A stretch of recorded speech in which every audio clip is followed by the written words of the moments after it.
Hello everyone. Welcome back to Sleepcrime. Tonight, we're spending some quiet time with 6 different true crime stories. Each one is different, but they all leave behind questions, memories, and moments that are not always easy to forget. So wherever you're listening from tonight, get comfortable, take a slow breath, and let the rain settle around you. If you enjoy these quiet stories, feel free to leave a comment, like the video, and subscribe. For now, just relax, and let's begin.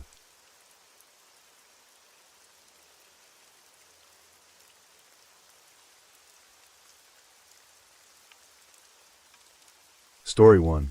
On Saturday, February 18th, 2023, Todd Howery went to the Indian Harbor Beach Police Department in Florida to report his former wife, Nancy Howery, missing. Todd and Nancy had divorced in 2019, 4 years earlier, but they continued to share custody of their 2 children, a 12-year-old daughter and a 9-year-old son. According to Todd, there had been an expectation that Nancy would eventually appear or make contact, and that if she had not done so by Monday afternoon, the family would formally report her missing. By Saturday, however, that point had already passed. The children had last seen their mother on Monday. They had received text messages from her on the morning of Tuesday, February 14th. After that, contact became increasingly difficult. On Wednesday, Nancy did not arrive to pick up the children from school. Todd explained to police that this was not entirely unheard of. Over the previous 2 years, he estimated that she had failed to collect them approximately 6 times. The difference this time was what followed. When the school attempted to contact Nancy, her phone went directly to voicemail. Neither child was able to reach her, and Todd said that a message he sent to her was never read. The following day, Thursday, Nancy again did not arrive for the children. 2 consecutive missed pickups were unusual for her, and by then the absence had become more difficult to account for. Todd told investigators that Nancy had never previously disappeared in this manner. He and the children drove past Nancy's house and also checked the storage unit where she worked. Her vehicle was not at either location, and there was no immediate indication of where she might have gone. The family then contacted Nancy's mother. As they compared what each person knew, investigators were told that Wednesday, February 15th, appeared to be the last day anyone had seen or heard from Nancy. There were also concerns about her personal history. Todd told police that Nancy had been the subject of several welfare checks in the past, and that she had a significant history of alcohol abuse dating back to the years when she lived in Satellite Beach and continuing into her time in Indian Harbor Beach.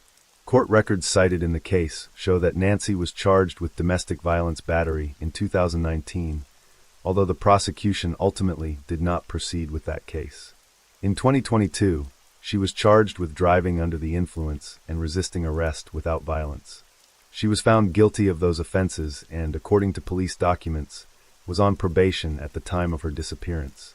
Todd described her drinking as severe, telling investigators that what he had observed went beyond what he considered ordinary alcohol abuse.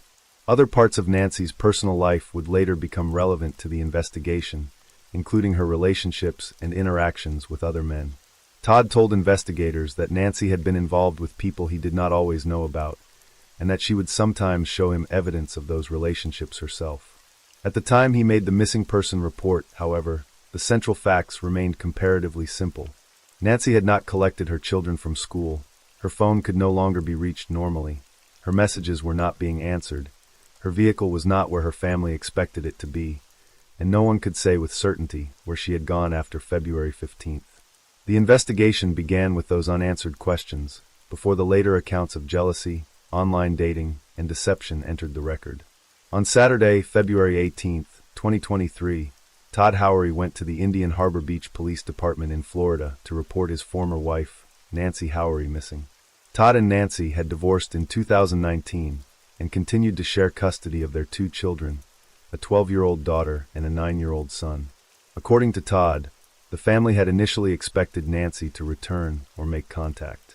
They had planned to wait until Monday afternoon before filing a missing person report if she still had not appeared.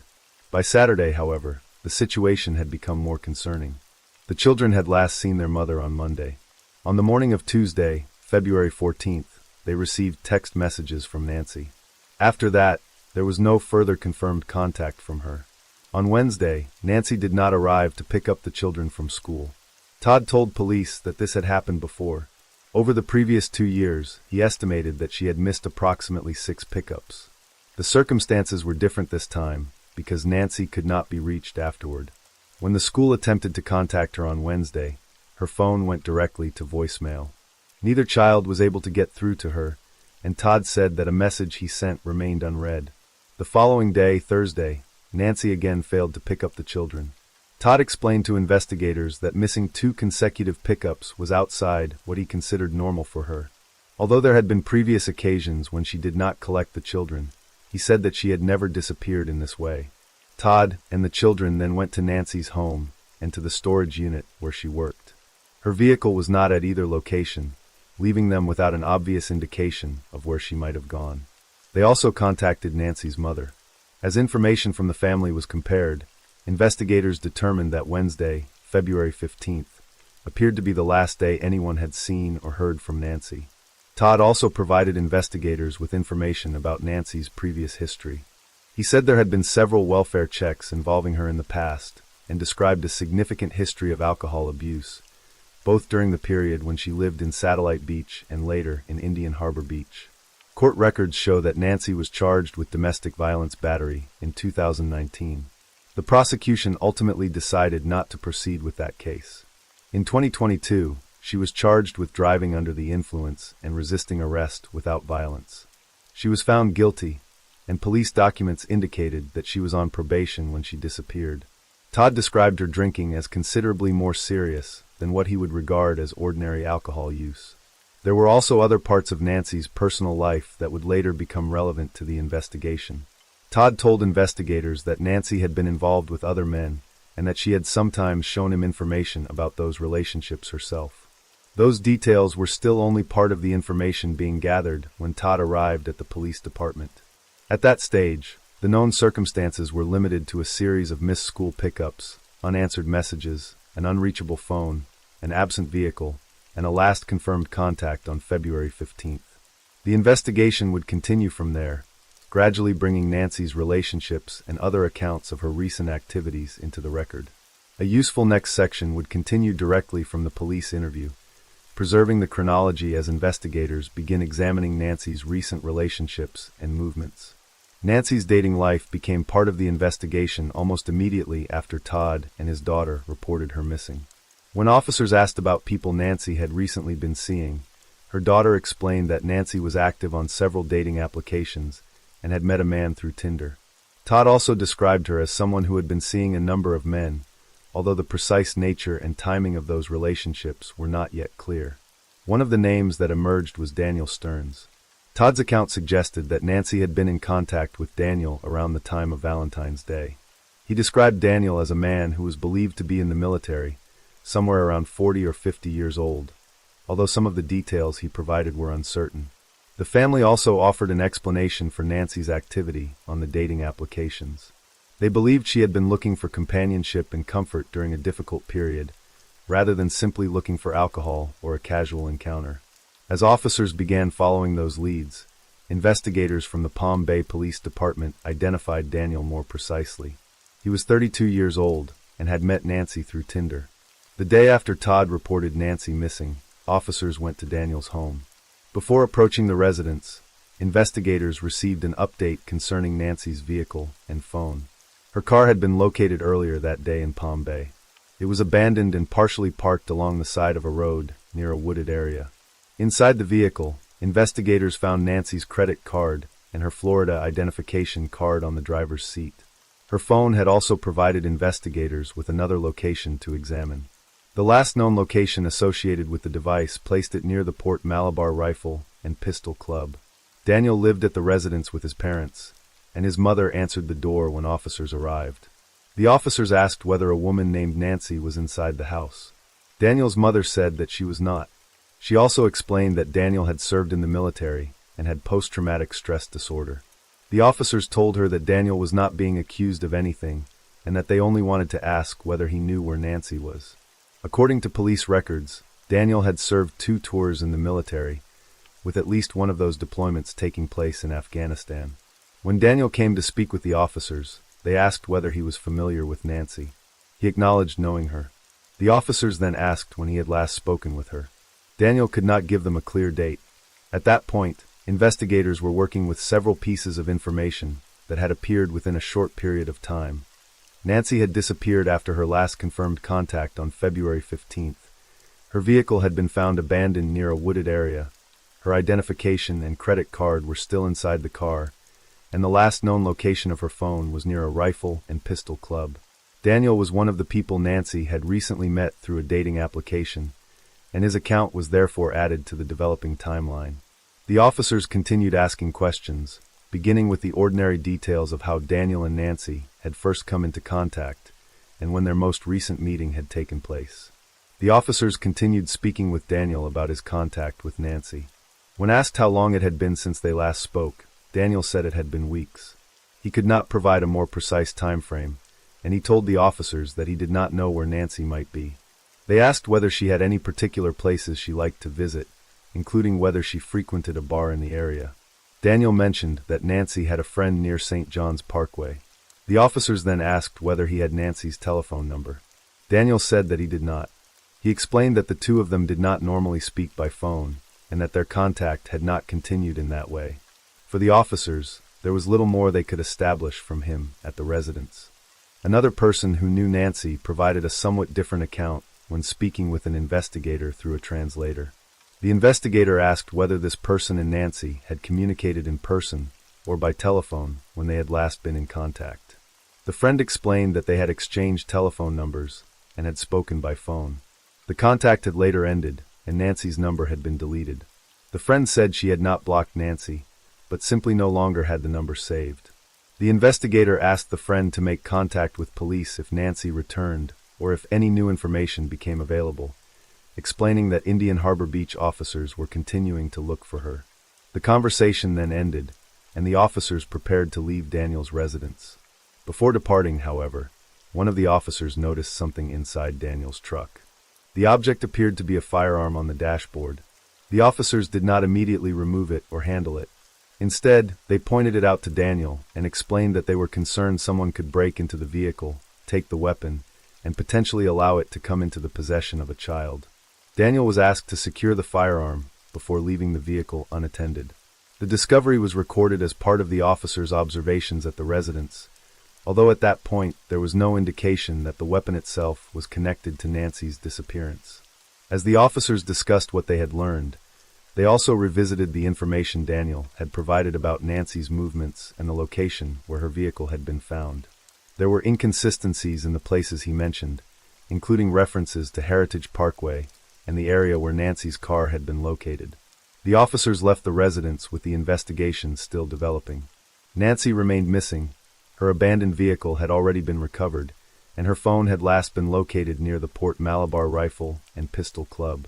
Daniel's account had not established where she was or when he had last seen her. The significance of the other details would emerge only as investigators continued reconstructing the days surrounding Nancy's disappearance. For the next 2 weeks, there was no confirmed sign of Nancy. The investigation continued, however, and detectives were beginning to develop a different understanding of Daniel's connection to her.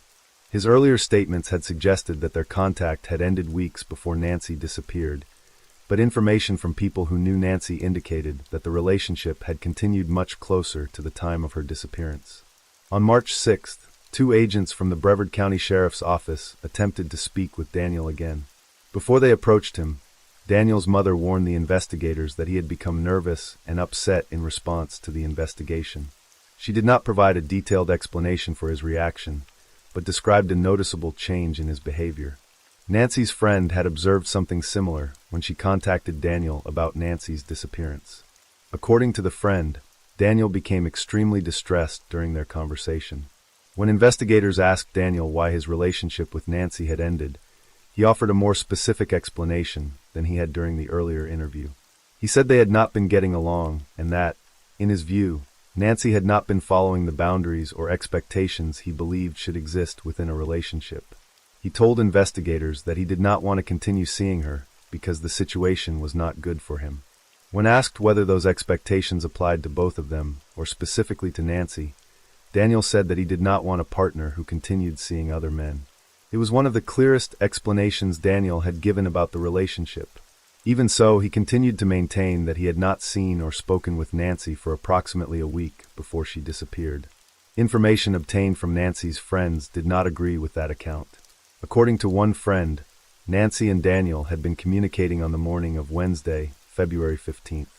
They were apparently discussing plans to meet that day, and Daniel had sent Nancy an address where they could meet. That information placed their communication much closer to the time Nancy was last known to have been seen.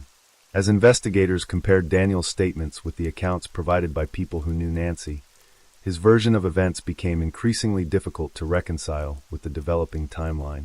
Brevard County Sheriff's Office agents then began surveillance of Daniel, following his movements without immediately confronting him. On March 8th, they followed him to an undeveloped area in Palm Bay known as the Compound. The area contained miles of abandoned roads and stretches of woodland, making it difficult for investigators to see everything he did once he moved away from the vehicle. They observed his presence there, but could not determine precisely what he was doing. The following day, March 9th, Daniel returned to the same area.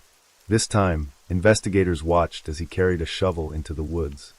From their position, they could not see what happened after he entered the wooded area, but they observed enough to continue watching him. Several hours later, Daniel emerged. Investigators followed him from the compound to a nearby canal, where they saw him carrying a bucket. At that point, they decided to detain him. Daniel was taken to the Brevard County Sheriff's Office for questioning. The circumstances of the detention marked a change in the investigation. Until then, investigators had been attempting to reconcile conflicting accounts and establish Daniel's movements around the time Nancy disappeared. Now they were able to question him again, while examining his recent activity in the compound and near the canal. Daniel initially indicated that the circumstances were not appropriate for him to answer the questions being asked. The detectives nevertheless continued with the process and advised him of his Miranda rights. One of the detectives reminded Daniel that he was a decorated veteran and emphasized that they did not want false information presented against him. The interview continued from there, with investigators focused on the difference between Daniel's earlier account and the information they had gathered during the preceding weeks.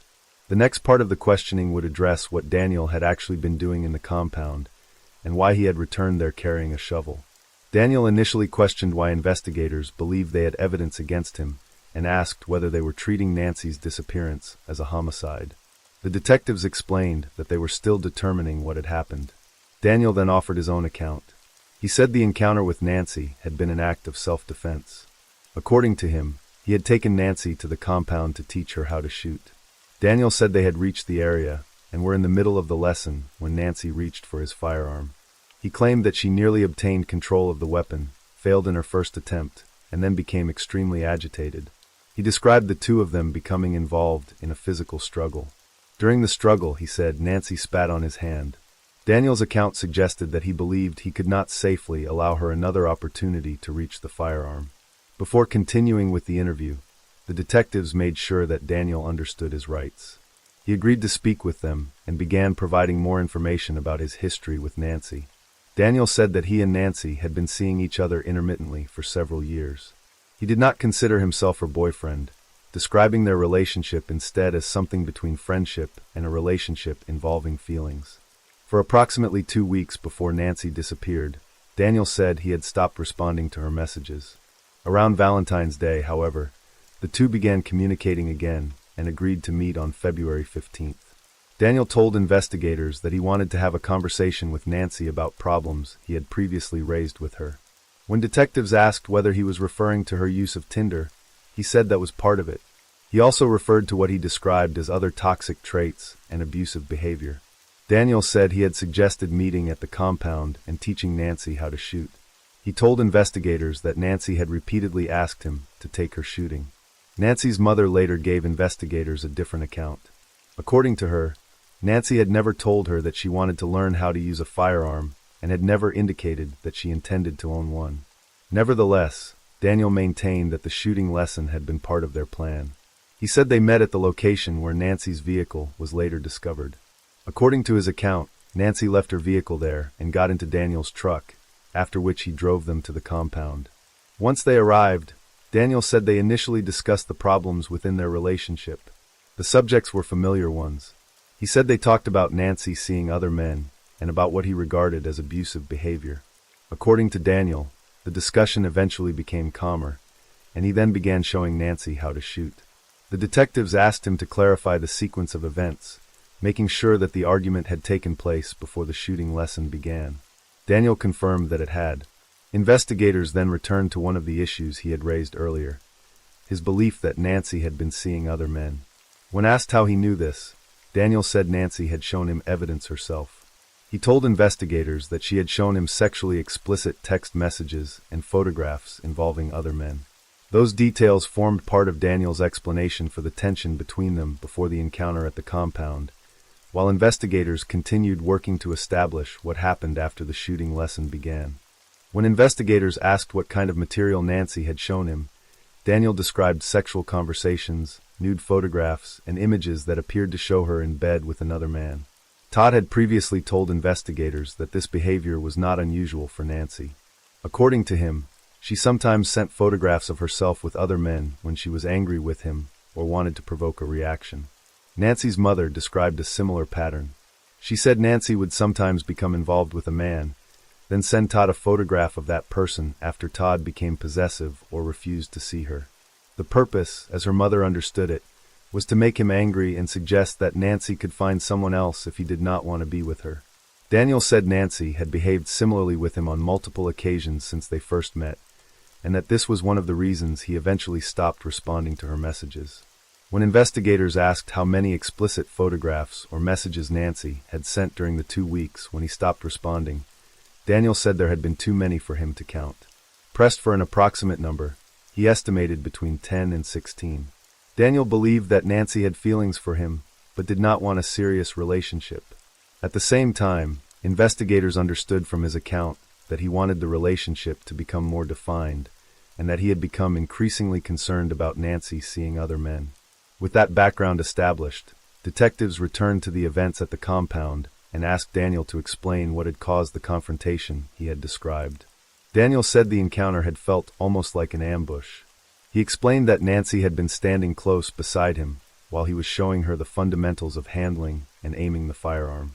According to Daniel, she then made a sudden and forceful movement toward the weapon. He described the movement as explosive and said Nancy attempted to take the gun from him.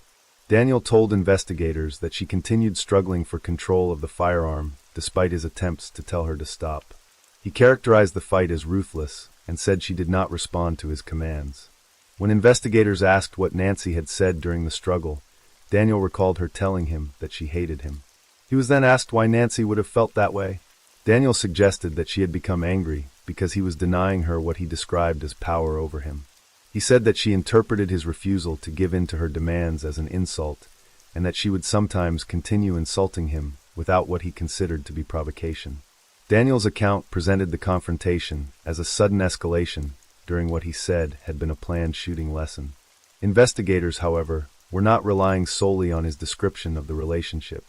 During their examination of the case, they located an earlier conversation between Daniel and Nancy dated September 3, 2022, more than a year before Nancy disappeared.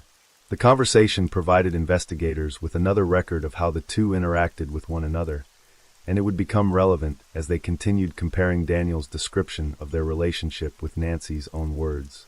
The September conversation became another piece of the timeline investigators were assembling around the relationship between Daniel and Nancy. When investigators asked Daniel what kind of material Nancy had sent him, he described sexual conversations, nude photographs, and photographs that appeared to show her in bed with another man. Todd told investigators that this behavior was not entirely unusual for Nancy. According to him, she sometimes used photographs involving other men to provoke him when their relationship became strained. Nancy's mother described a similar pattern, saying that when Todd became possessive or refused to see Nancy, Nancy would sometimes send him a photograph of another man and tell him that she would find someone else if he did not want to be with her. Daniel said Nancy had behaved in a similar way with him on several occasions. He told investigators that he believed she sent the photographs to provoke him rather than because he wanted to receive them. He said this pattern had contributed to his decision to stop responding to her. When investigators asked how many explicit photographs or messages Nancy had sent during the approximately 2 weeks when Daniel left her messages unanswered, he initially said he could not count them. There had been many. When asked to provide an estimate, he placed the number somewhere between 10 and 16. Daniel believed Nancy had feelings for him, but he did not believe she wanted a serious relationship. His own account suggested that he wanted something more defined, and that he had become increasingly concerned about Nancy seeing other men. The investigators then returned to the meeting at the compound and asked Daniel to explain how the situation had developed into the physical confrontation he had described. Daniel said the encounter had felt almost like an ambush. He explained that Nancy had been standing beside him while he was showing her the fundamentals of shooting and discussing her form. According to his account, she suddenly made an explosive movement toward his firearm. Daniel said Nancy attempted to take the weapon from him and continued struggling for control of it. He described her as fighting ruthlessly and said she did not respond when he told her to stop. When investigators asked what Nancy had said during the struggle, Daniel recalled that she told him she hated him. He was then asked why she might have felt that way. Daniel said he believed Nancy was angry because he had refused to give her what he described as power over him. He said that she sometimes interpreted his refusal to give in as an insult and continued to insult him even when he believed he had not provoked her. His account presented the confrontation as a sudden escalation during what he maintained had begun as a planned shooting lesson. Investigators continued comparing that explanation with the other evidence they had gathered about the relationship. During their examination, they located a conversation between Daniel and Nancy dated September 3, 2022, more than a year before her disappearance. That earlier exchange provided investigators with another opportunity to examine the way the two communicated with each other, and whether their relationship had developed in the manner Daniel was now describing. The contents of that conversation would become another part of the record as investigators continued reconstructing the history between them. When investigators asked Daniel what kind of material Nancy had sent him, he described sexual conversations, nude photographs, and images that appeared to show her in bed with another man. Todd told investigators that this behavior was not unusual for Nancy. According to him, she sometimes used photographs involving other men to provoke him when their relationship became strained. Nancy's mother described a similar pattern, saying that when Todd became possessive, Nancy would sometimes send him a photograph of another man and tell him that, if he did not want to see her, she would find someone else. Daniel said Nancy had behaved similarly with him on several occasions. He believed the photographs were intended to provoke or upset him rather than something he had asked to receive. He said this pattern was one of the reasons he eventually stopped responding to her. When investigators asked how many explicit photographs or messages Nancy had sent during the approximately 2 weeks when he left her messages unanswered, Daniel initially said he could not count them. There had been many. When asked for an estimate, he said there may have been between 10 and 16. Daniel believed Nancy had feelings for him, but did not want a serious relationship. His own account suggested that he wanted something more defined, and that he had become increasingly concerned about her seeing other men. Investigators then returned to the meeting at the compound and asked Daniel to explain how the encounter had developed into the physical confrontation he described. Daniel said it had felt almost like an ambush. He explained that Nancy had been standing beside him while he was showing her the fundamentals of shooting and discussing her form. According to his account, she suddenly made an explosive movement toward his firearm. Daniel said Nancy attempted to take the weapon from him and continued struggling for control of it. He described her as fighting ruthlessly and said she did not respond when he told her to stop. When investigators asked what Nancy had said during the struggle, Daniel recalled that she told him she hated him. He was then asked why she might have felt that way. Daniel said he believed Nancy was angry because he had refused to give her what he described as power over him. He said that she sometimes interpreted his refusal as an insult and continued to insult him even when he believed he had not provoked her. His account presented the confrontation as a sudden escalation during what he maintained had begun as a planned shooting lesson. Investigators continued comparing that explanation with the other evidence they had gathered about the relationship. During their examination of the case, they located a conversation between Daniel and Nancy dated September 3, 2022, more than a year before her disappearance. The earlier exchange gave investigators another record of the way Daniel and Nancy communicated with each other, and another opportunity to compare Daniel's present account with what had been documented before Nancy disappeared. The conversation would become part of the continuing reconstruction of their relationship and the events that eventually led investigators back to the compound.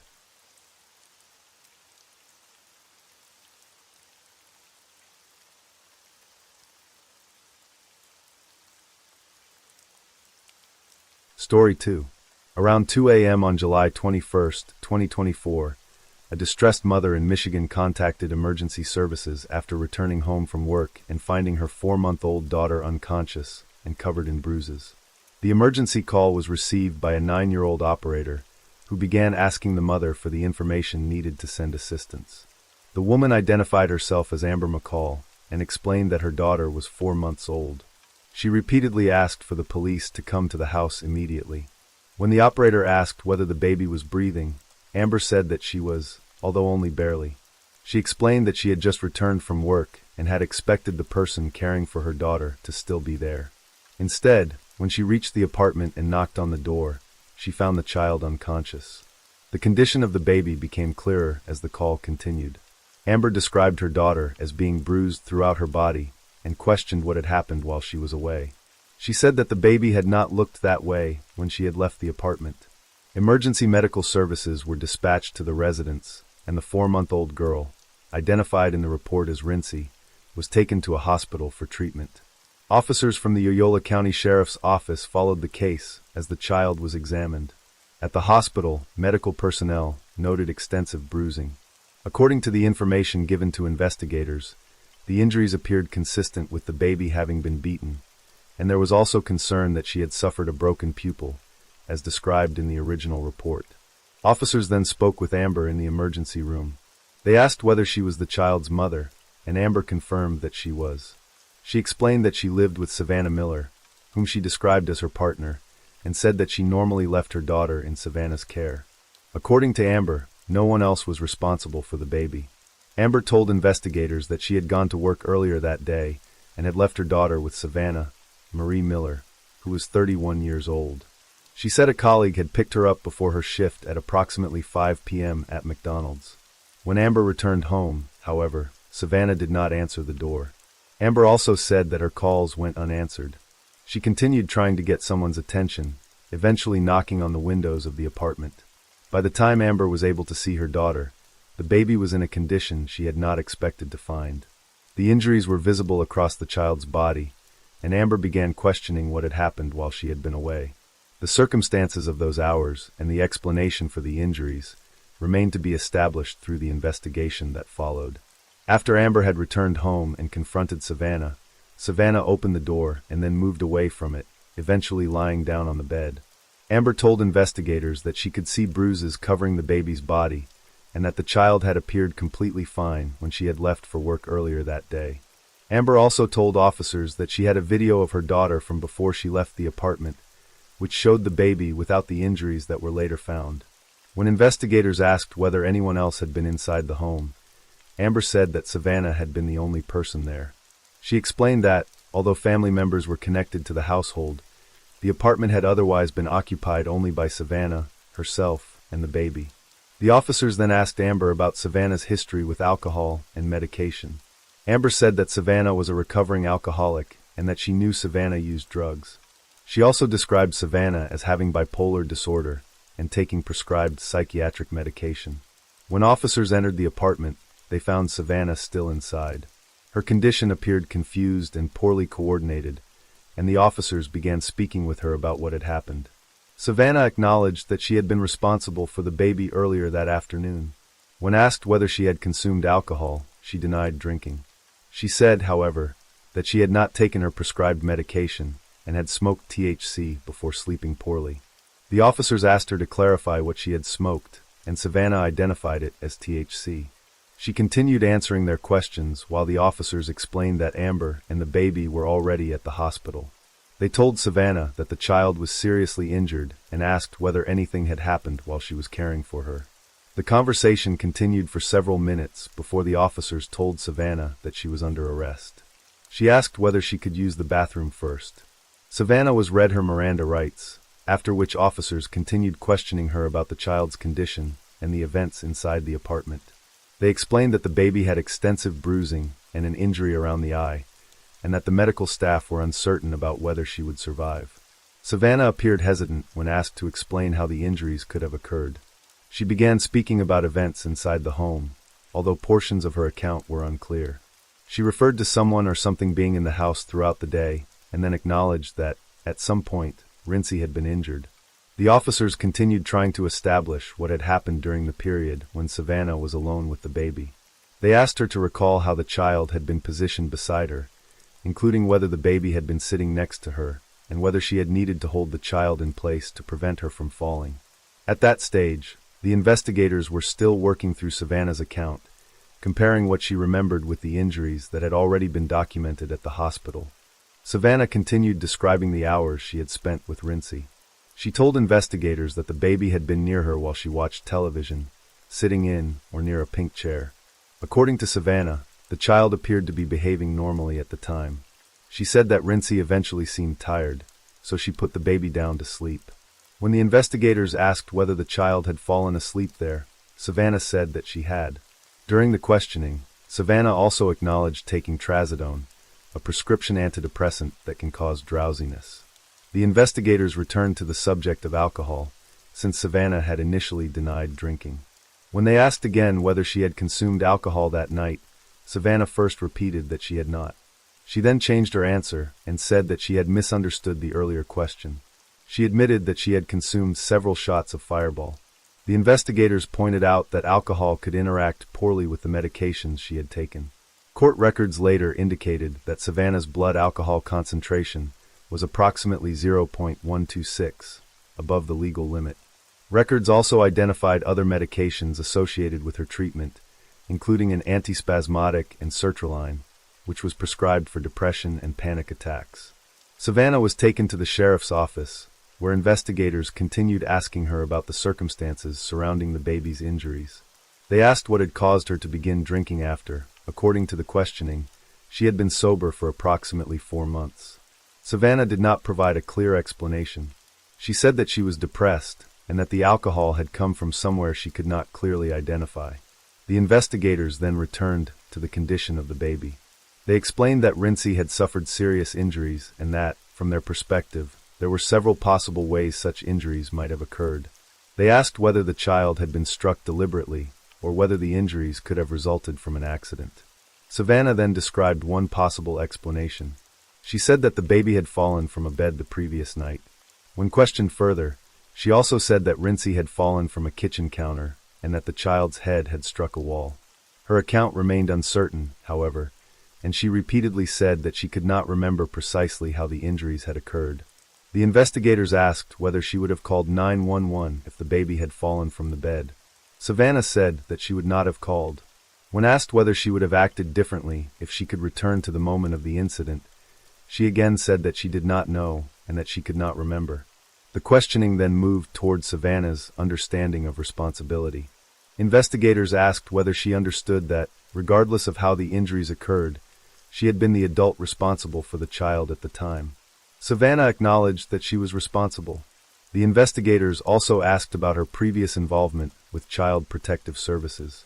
Savannah said that CPS had intervened in her life more than 400 times. When asked whether those interventions had involved allegations of physical abuse, she continued describing earlier events involving her children. Among the incidents she mentioned was a fire in which, according to her account, her son had run through the flames and suffered burns to his feet. The investigators continued recording her account, while the circumstances surrounding Rincey's injuries remained the central subject of the interview. The investigators continued asking Savannah whether she remembered striking the child or causing any other injuries. The question remained unanswered as they reviewed what was known about her circumstances and the events leading up to Rincey's hospitalization. According to judicial documents, Savannah, a mother of 3, had a substantial history of involvement with Child Protective Services. The records described more than 100 reports concerning alleged abuse and neglect over a period of approximately 4 years. Some of those reports involved concerns about children being in her care while she was under the influence of alcohol or drugs. Those earlier allegations were separate from the case involving Rincey, and Savannah was not charged with those incidents. At that point in the investigation, she faced allegations of child abuse and aggravated assault, although investigators noted that the charges could change depending on Rincey's medical condition. Amber was also questioned about the days immediately before the incident. She said that she had known Savannah for approximately 4 months after meeting her in rehabilitation, and that she had never personally seen Savannah intoxicated. Amber said that, during the days before Rincey was hospitalized, she had not noticed any injuries on the child. Rincey had generally behaved normally, although Amber recalled one occasion when the baby had become upset after spending time at Savannah's home.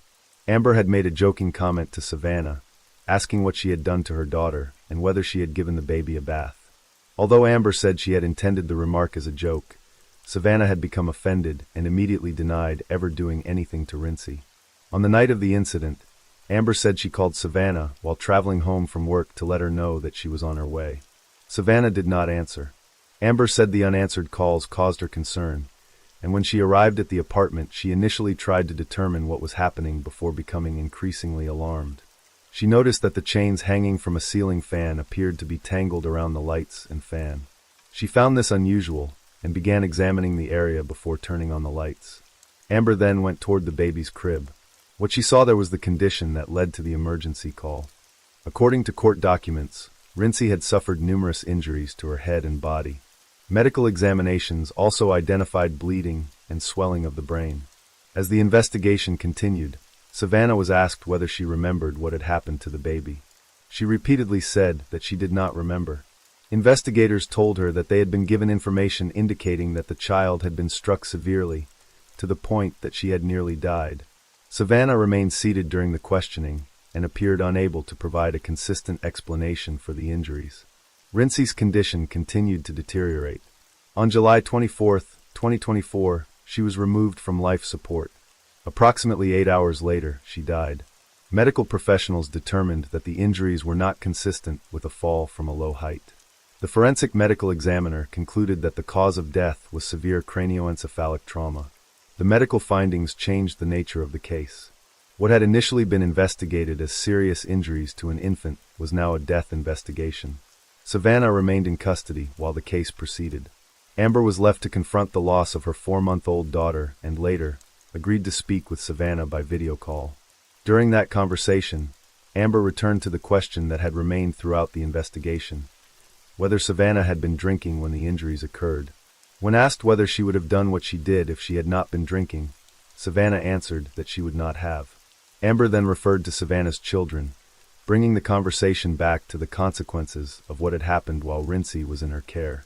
The video call between Amber and Savannah continued, with Amber speaking about the loss of her daughter and the fact that Rincey had been her only child. The conversation remained centered on what had happened and on the permanence of the loss. By then, the case had moved beyond the initial investigation. According to court documents, 31-year-old Savannah Miller was formally charged with second-degree child abuse and second-degree murder. She did not plead guilty to the charges. The case proceeded to trial, and on June 20, 2025, Savannah was found guilty of both offenses. During the hearing and sentencing, Savannah addressed Amber and her family. She said that she would spend the rest of her life unable to forgive herself for the mistakes she had made and for the pain and anguish she had caused Amber and her family. The court sentenced Savannah to between 6 and 10 years in prison for the child abuse conviction. For the second-degree murder conviction, she received a sentence of between 40 and 80 years in prison. Under the sentence described in the court records, Savannah is expected to become eligible for parole in 2064, when she would be 71 years old.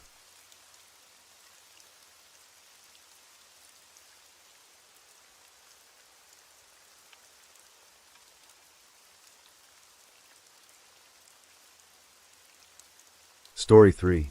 On October 19, 2025, dispatchers in Flagstaff, Arizona, received an unusual 911 call. The caller identified herself as Doris Brody. She was 87 years old, and she described a disturbance coming from a neighboring house. There was, she said, a great deal of commotion. People appeared to be fighting, or possibly carrying out some kind of protest. The noise had continued through the night, and there had been repeated screaming, along with what sounded like power tools being used during the early hours. The dispatcher asked how long the disturbance had been going on. Doris explained that she and others had been trying to sleep, but the sounds had continued. Officers were sent to the address. At first, the scene appeared relatively quiet. There was no obvious disturbance outside the residence, and nothing immediately explained the report that had brought police there. Then a loud sound came from inside the house. One person nearby described it as sounding like an explosion. Another possibility was considered almost immediately. It may have been a gunshot. Flagstaff police approached the residence and announced themselves. They called for Doris to come outside, while officers attempted to determine what had happened inside. The officers continued toward the front door. When the door was opened, they encountered Doris's 47-year-old daughter, Mia Brody. The conversation changed almost immediately. The officers asked about the noise they had heard. Mia indicated that someone had been shot. The officers moved farther into the residence and began assessing the situation. A firearm was secured, and attention turned toward the person who had been injured. The victim was found with a gunshot wound to the head. Officers asked whether he was breathing. The answer was no. The circumstances were still unclear, but emergency medical assistance was requested while officers continued securing the house. Mia was taken outside and placed in a police vehicle. Other officers remained inside the residence, where they began documenting what they found. Then they discovered a note. It was lying inside the house and appeared to contain scattered thoughts and incomplete sentences. The writing did not immediately explain who had written it, or who the intended recipient might have been. It seemed, at least at first, like part of a conversation whose beginning and end were missing. Another note was found on the floor of a bedroom. Its wording was more direct. The note referred to killing Mia's mother with a gun. An officer photographed the writing and warned the others not to step on or disturb the paper. It was being treated as potential evidence. While the notes were being examined, officers continued trying to save Doris. CPR was performed as paramedics worked through the scene. The effort continued for approximately 10 minutes. It was not successful. 87-year-old Doris Brody was pronounced dead. The medical response then began to wind down, but the investigation inside the residence continued. An officer noticed a white plastic sheet. The sheet appeared significant because, in the context of the scene, there was a possibility that it had been intended for use in moving or covering a body. The officers also returned to the question of the 911 call. The caller had identified herself as Doris Brody, yet Mia Brody was the person who had opened the door. That difference became one of the details requiring further examination. Outside, officers continued speaking with Mia and searched her for weapons or other objects that might pose a danger. According to the police record, 3 unused .380 caliber bullets were found in her pockets, along with 4 additional bullets whose caliber was not immediately identified. The discovery added another detail to an already uncertain scene.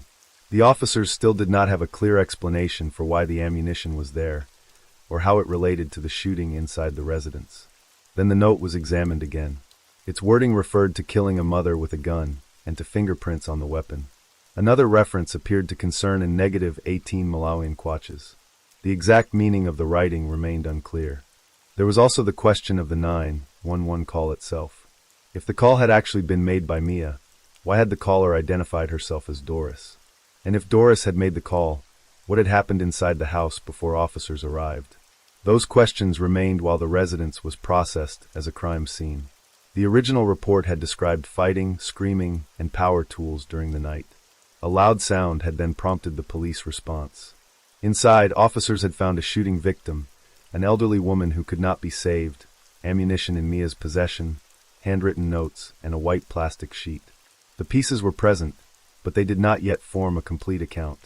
The investigation continued from there, with the police attempting to establish who had made the call, what had happened before officers arrived, and why the notes had been left inside the house.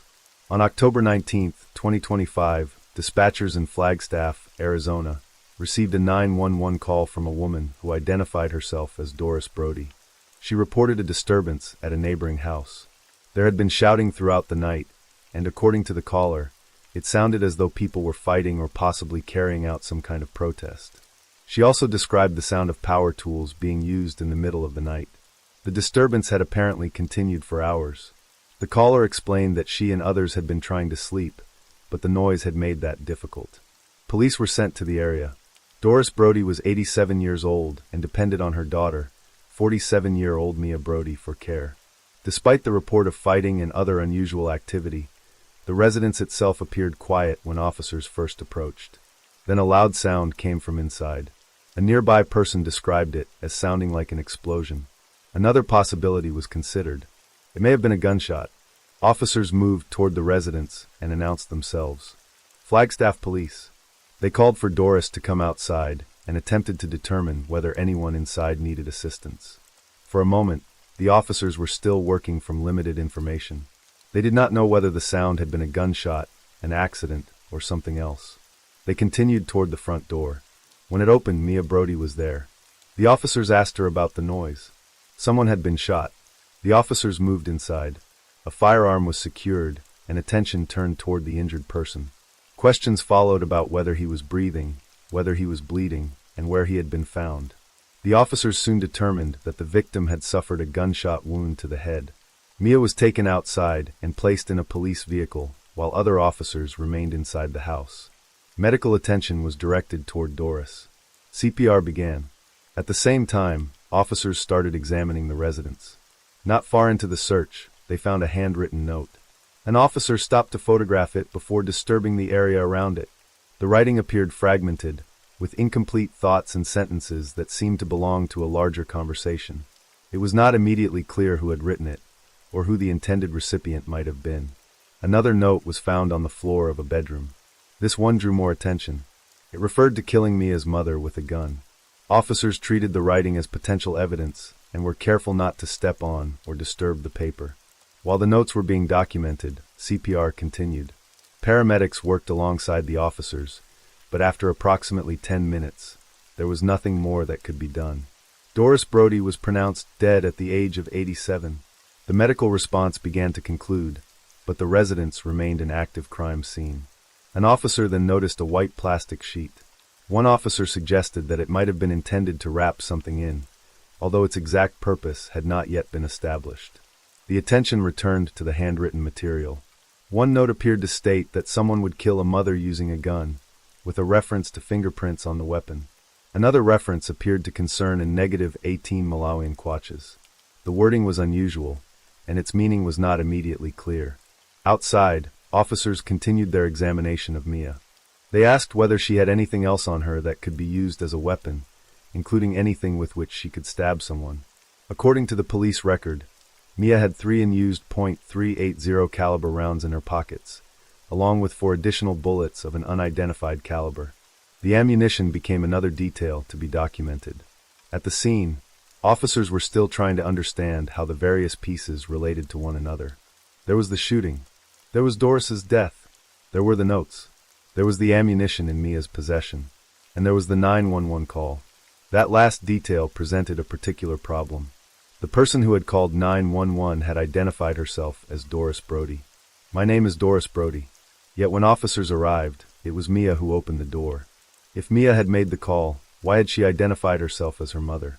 And if Doris had actually made the call, what had happened between the call and the arrival of the officers? The officers could not yet answer those questions. They continued documenting the house and preserving the evidence, while the circumstances surrounding the call, the shooting, and the handwritten notes remained under investigation. On October 19, 2025, in Flagstaff, Arizona, emergency dispatchers received a 911 call from a woman who identified herself as Doris Brody. Her voice described a disturbance at a neighboring house. She said there had been shouting throughout the night, and that it sounded as though people were fighting, or perhaps carrying out some kind of protest. She also mentioned the sound of power tools being used during the night. The disturbance had apparently continued for some time. The caller explained that she and others had been trying to sleep, but the noise had kept them awake. Police were dispatched to investigate. Doris Brody was 87 years old and depended on her daughter, 47-year-old Mia Brody, for care. When officers approached the residence, however, there was little outside to suggest the level of disturbance described in the call. The house was relatively quiet. Then something changed. A loud sound came from inside the residence. One person nearby described it as sounding like an explosion. Another possibility was considered almost immediately. It could have been a gunshot. Officers moved toward the house and announced themselves. Flagstaff Police. They called for Doris to come outside and began trying to establish what had happened inside. There was still some uncertainty about the sound. It might have been a gunshot, and the officers needed to determine whether anyone inside was injured. They continued toward the front door. When the door opened, it was not Doris who greeted them. It was her daughter, Mia. The officers asked about the noise. Someone had been shot. The officers entered and began assessing the scene.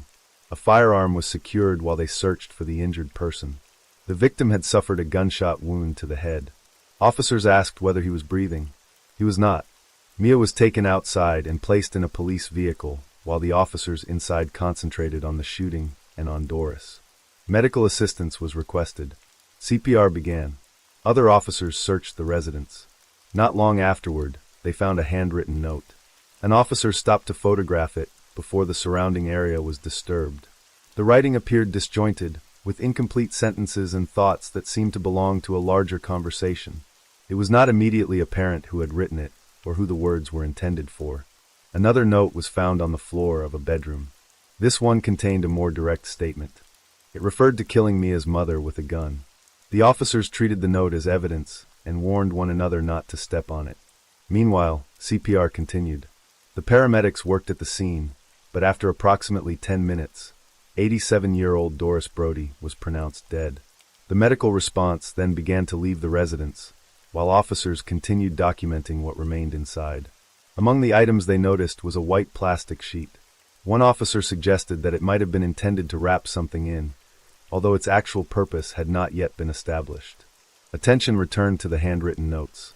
One of them appeared to say that someone would kill a mother using a gun, with a reference to fingerprints being left on the weapon. There was also a reference that appeared to concern a negative 18 Malawian kwaches. The wording was unusual, and its meaning was not immediately clear. Outside, officers continued their examination of Mia. They asked whether she was carrying anything else that could be used as a weapon, including anything with which she could stab someone. According to the police record, Mia had 3 unused .380 caliber rounds in her pockets, together with 4 additional bullets of an unidentified caliber. The ammunition was documented as part of the scene. There was now a growing collection of details that required explanation, although their relationship to one another was still uncertain. A man had been shot. Doris Brody had died despite attempts to revive her. Mia had ammunition in her possession. Handwritten notes referred to killing a mother with a firearm. And there was the 911 call. The call itself had become one of the more unusual details. The woman on the line had given the name Doris Brody. "My name is Doris Brody." But when police arrived, Mia had opened the door. That left a basic question for investigators. Who had actually made the call? If Mia had called 911, why had she identified herself as her mother? And if Doris had made the call herself, what had happened inside the residence before the officers arrived? The answers were not immediately available. For the moment, investigators were left with the physical evidence, the statements recorded at the scene, and a sequence of events that began with a call made in Doris Brody's name and ended with her death inside the house. The investigation would continue from there, as officers worked to determine what had happened before their arrival, and why the circumstances surrounding the call appeared to be different from what they found at the residence. The investigation continued after Mia Brody was taken into custody. As officers began working through the events surrounding the shooting, attention also turned toward Mia's relationships within the family and the circumstances that had existed inside the house before the 911 call. One account described repeated arguments involving Mia and her grandmother. According to the statement, Mia would shout at the older woman, and another family member would sometimes intervene, telling her to stop. The arguments were said to become increasingly difficult to manage, with anger eventually directed toward other members of the family as well. At some point, one family member decided to leave the house. After leaving, she sought a protective order against Mia. In support of that order, she documented a number of incidents in her diary. Among the allegations were threats involving her cat, and a claim that pieces of glass had been placed inside the animal's litter box. She also described Mia as aggressive, and said that Mia had repeatedly mocked and insulted both her and their grandmother. Another sister provided her own assessment of Mia. She described her as dangerous and as someone who was highly manipulative. She also characterized Mia as an exceptionally skilled liar. These statements became part of the broader background investigators were examining as they tried to understand the family relationships surrounding the shooting. Mia's own account, however, moved in a very different direction. During an evaluation, she began describing a world involving supernatural forces and secret organizations. She spoke about Flagstaff as a place where she believed many members of the Illuminati were present. She also referred to the Eastern Star and the Freemasons, along with what she described as other powerful or heavenly figures. The ideas appeared to involve a conflict between opposing forces, light and darkness. Mia was asked whether she believed she was part of this struggle. She said that she was. The evaluation continued. At one point, while preparations were being made to obtain a blood sample, Mia picked up a note. Investigators were later able to compare the handwriting on the note with samples of her writing. The note contained another reference that drew attention. MKUltra. A detective asked Mia whether she knew anything about it. She asked what MKUltra was and appeared to question why it had been mentioned. The reference was significant because MKUltra was the name used for a secret CIA program conducted during the mid-20th century. The program involved research into human behavior and included experiments involving LSD and other methods of psychological manipulation. Mia's discussion of the subject then moved toward substances and the possibility that something could be placed in food or water. She questioned whether a particular substance had been present and described the possibility of people being given something without their knowledge. Her statements connected these ideas to the supernatural figures she had already mentioned during the evaluation. The investigators were therefore dealing with several different layers of information at once. There were the earlier family allegations. There were the protective order records. There were accounts of Mia's behavior inside the home.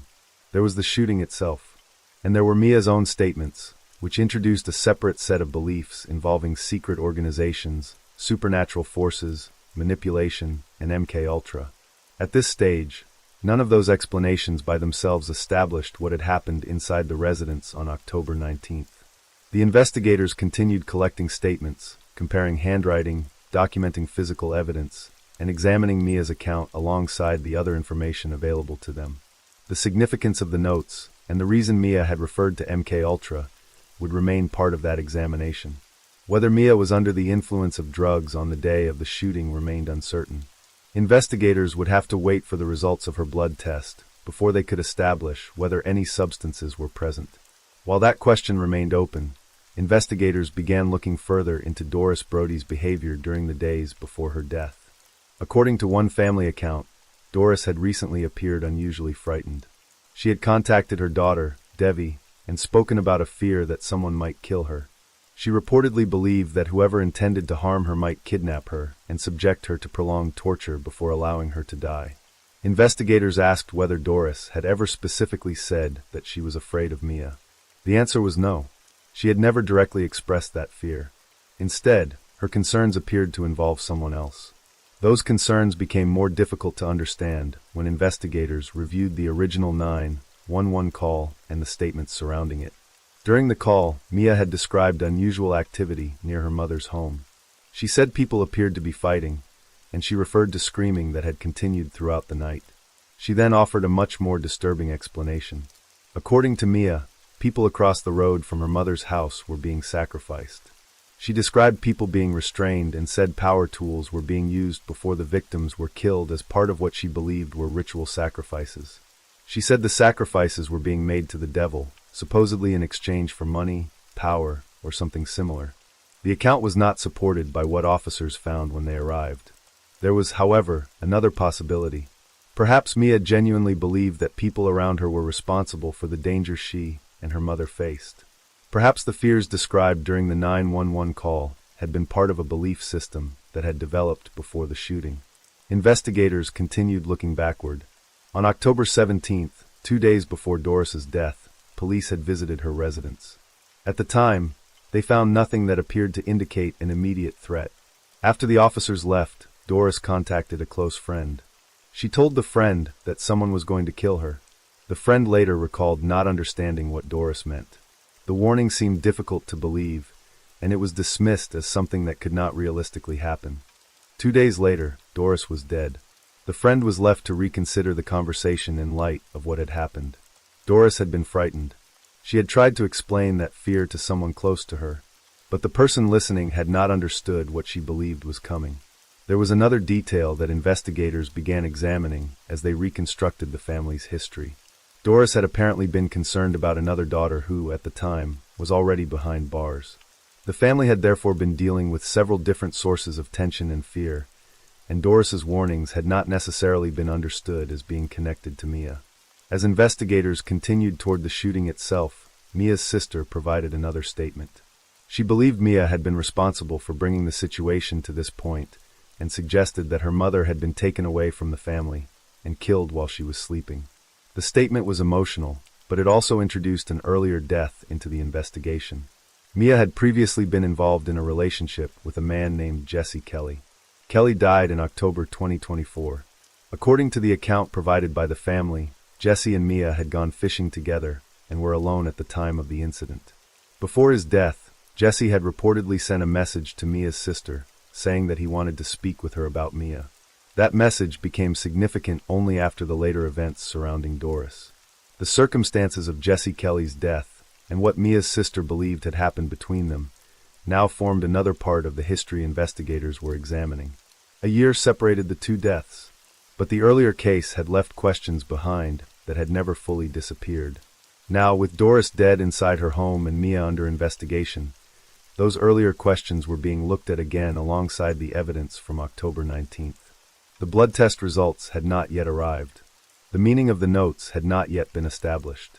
And investigators were still trying to determine how much of the family's earlier history was connected to what had happened inside Doris Brody's house.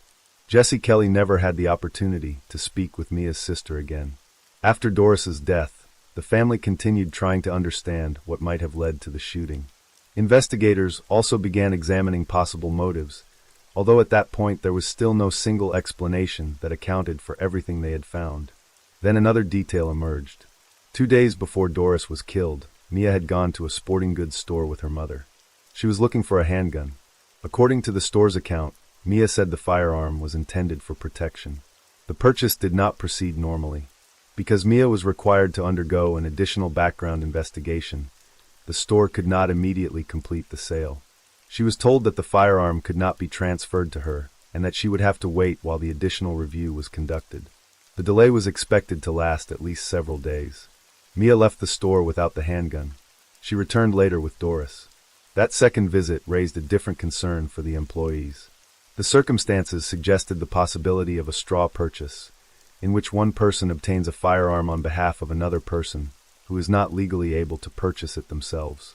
The staff therefore explained that they could not sell the firearm directly to Mia. Doris was then involved in the process.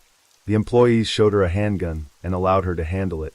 She was able to examine the firearm and, as part of the store's process, practice operating it under supervision. Mia remained involved in the conversation. She encouraged her mother to consider the firearm for protection inside the home. The employees later recalled that neither Mia nor Doris appeared intoxicated or otherwise impaired during the interaction. Mia, in particular, appeared focused on helping her mother choose a weapon that she believed would be appropriate for self-defense. Eventually, Doris selected a .380 caliber handgun. The firearm held 15 rounds. The purchase was presented as a Mother's Day gift. Mia paid for the gun herself, but Doris was the person whose information and signature were required to complete the transaction. There was also paperwork to be completed. According to the store employee, Mia initially helped her mother with the form because Doris was having difficulty using an iPad. The employee then explained that Doris herself would have to answer the required questions and sign the documents. The final paperwork was completed in Doris's name. The handgun left the store with them. At the time, there was nothing in the transaction itself that revealed what would happen 2 days later. The employees had seen a daughter helping her elderly mother obtain a firearm for protection. They had watched Doris handle the weapon and select the model she preferred. They had heard Mia explain why she believed her mother needed it. The purchase was recorded as a Mother's Day gift. 2 days later, Doris Brody was dead from a gunshot wound. The same .380 caliber handgun purchased during that earlier visit became part of the investigation into her death. What had appeared to be a precaution for Doris's safety was now being examined as a possible preparation for the shooting. The investigators had the purchase records, the store employees' recollections, and the firearm itself. They now had to determine what had happened between the purchase and the moment officers entered Doris's home. During the handgun purchase, Mia had appeared coherent and engaged with the people around her. She had helped her mother through the process, discussed the purpose of the firearm, and remained focused on obtaining a weapon for protection. Later, in the interrogation room, her behavior was markedly different. As investigators prepared to take her fingerprints, Mia noticed something on her thumb. The investigator asked about it. Mia appeared uncertain at first.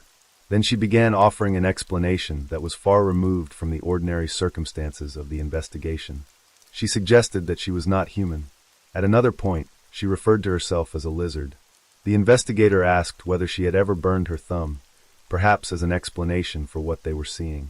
Mia was unable to give a consistent answer. The exchange added to the questions surrounding her mental state. Investigators then spoke with Mia's sister, who was already incarcerated. They wanted to know whether Mia was capable of planning something as serious as the shooting, rather than simply acting unpredictably. Her sister believed that she was. She described Mia as intelligent and capable of making deliberate decisions. She did not believe that Mia's behavior could simply be explained as a lack of intelligence or an inability to understand what she was doing. The investigator asked whether Mia had attended college. She had. However, according to the conversation, she had not obtained a college degree. The sister's assessment nevertheless remained the same. She believed Mia was intelligent enough to plan an act and carry it through. That raised another question for investigators. If Mia was capable of planning the purchase of a firearm, bringing her mother into the transaction, and later using that weapon against her, what had caused the strikingly different behavior seen during the interrogation? The possibility of drugs remained under consideration. Investigators had been waiting for the results of Mia's blood test. When those results came back, they provided an important clarification. Apart from narcotic drugs, no other substances were detected in her system. The results did not provide a simple explanation for the unusual statements she had made. Her comments about not being human, her references to supernatural forces, and her earlier statements concerning secret organizations remained part of the investigative record. The conversation also moved toward the future. Mia spoke about another family member eventually arriving at the facility. She suggested that by the time that happened, she would be somewhere else. There was also discussion about how other prisoners might react to someone accused of killing her own mother. Mia did not appear willing to discuss the circumstances of Doris's death directly. That silence left investigators with several unresolved questions. What had Mia intended to do with the white plastic sheet found inside the residence? What was the purpose of the other material discovered at the scene? Why had Mia described such elaborate and disturbing events during the 911 call? And when she and Doris entered the sporting goods store 2 days before the shooting, had Mia already decided that the handgun would eventually be used against her mother?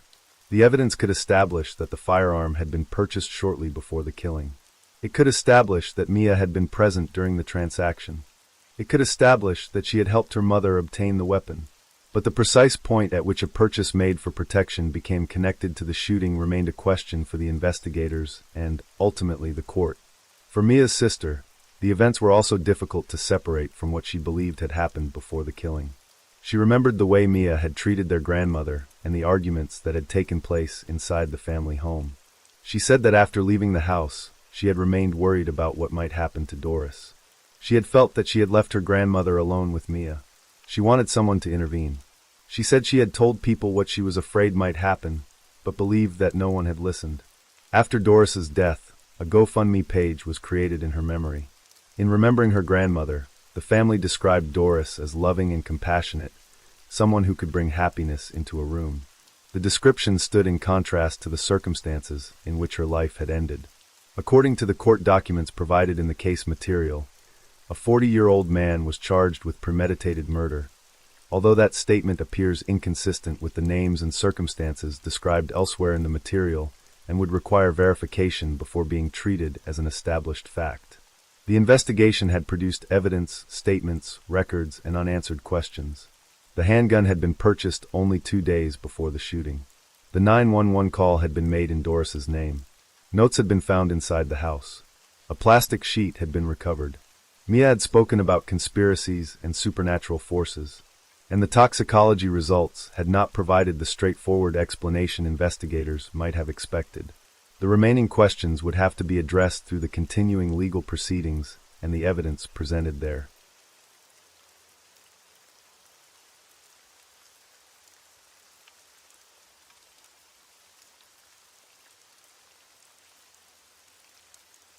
Story 4. On August 2nd, 2022, an elderly detective was arrested in Hawaii by California detectives in connection with the suspected murder of a prostitute. The arrest concerned a case that had remained unresolved for decades, reaching back to an investigation that began in 1982. The arrest itself was recorded in simple terms. The officers approached the man, and told him that the warrant was for his arrest. He was instructed to turn around and place his hands behind his back. He appeared confused. "What happened? What did I do?" The officers continued with the arrest, explaining that they were from California. At that point, the man still did not appear to understand why they had come to find him. The events that eventually led to that moment began 40 years earlier, on September 3, 1982.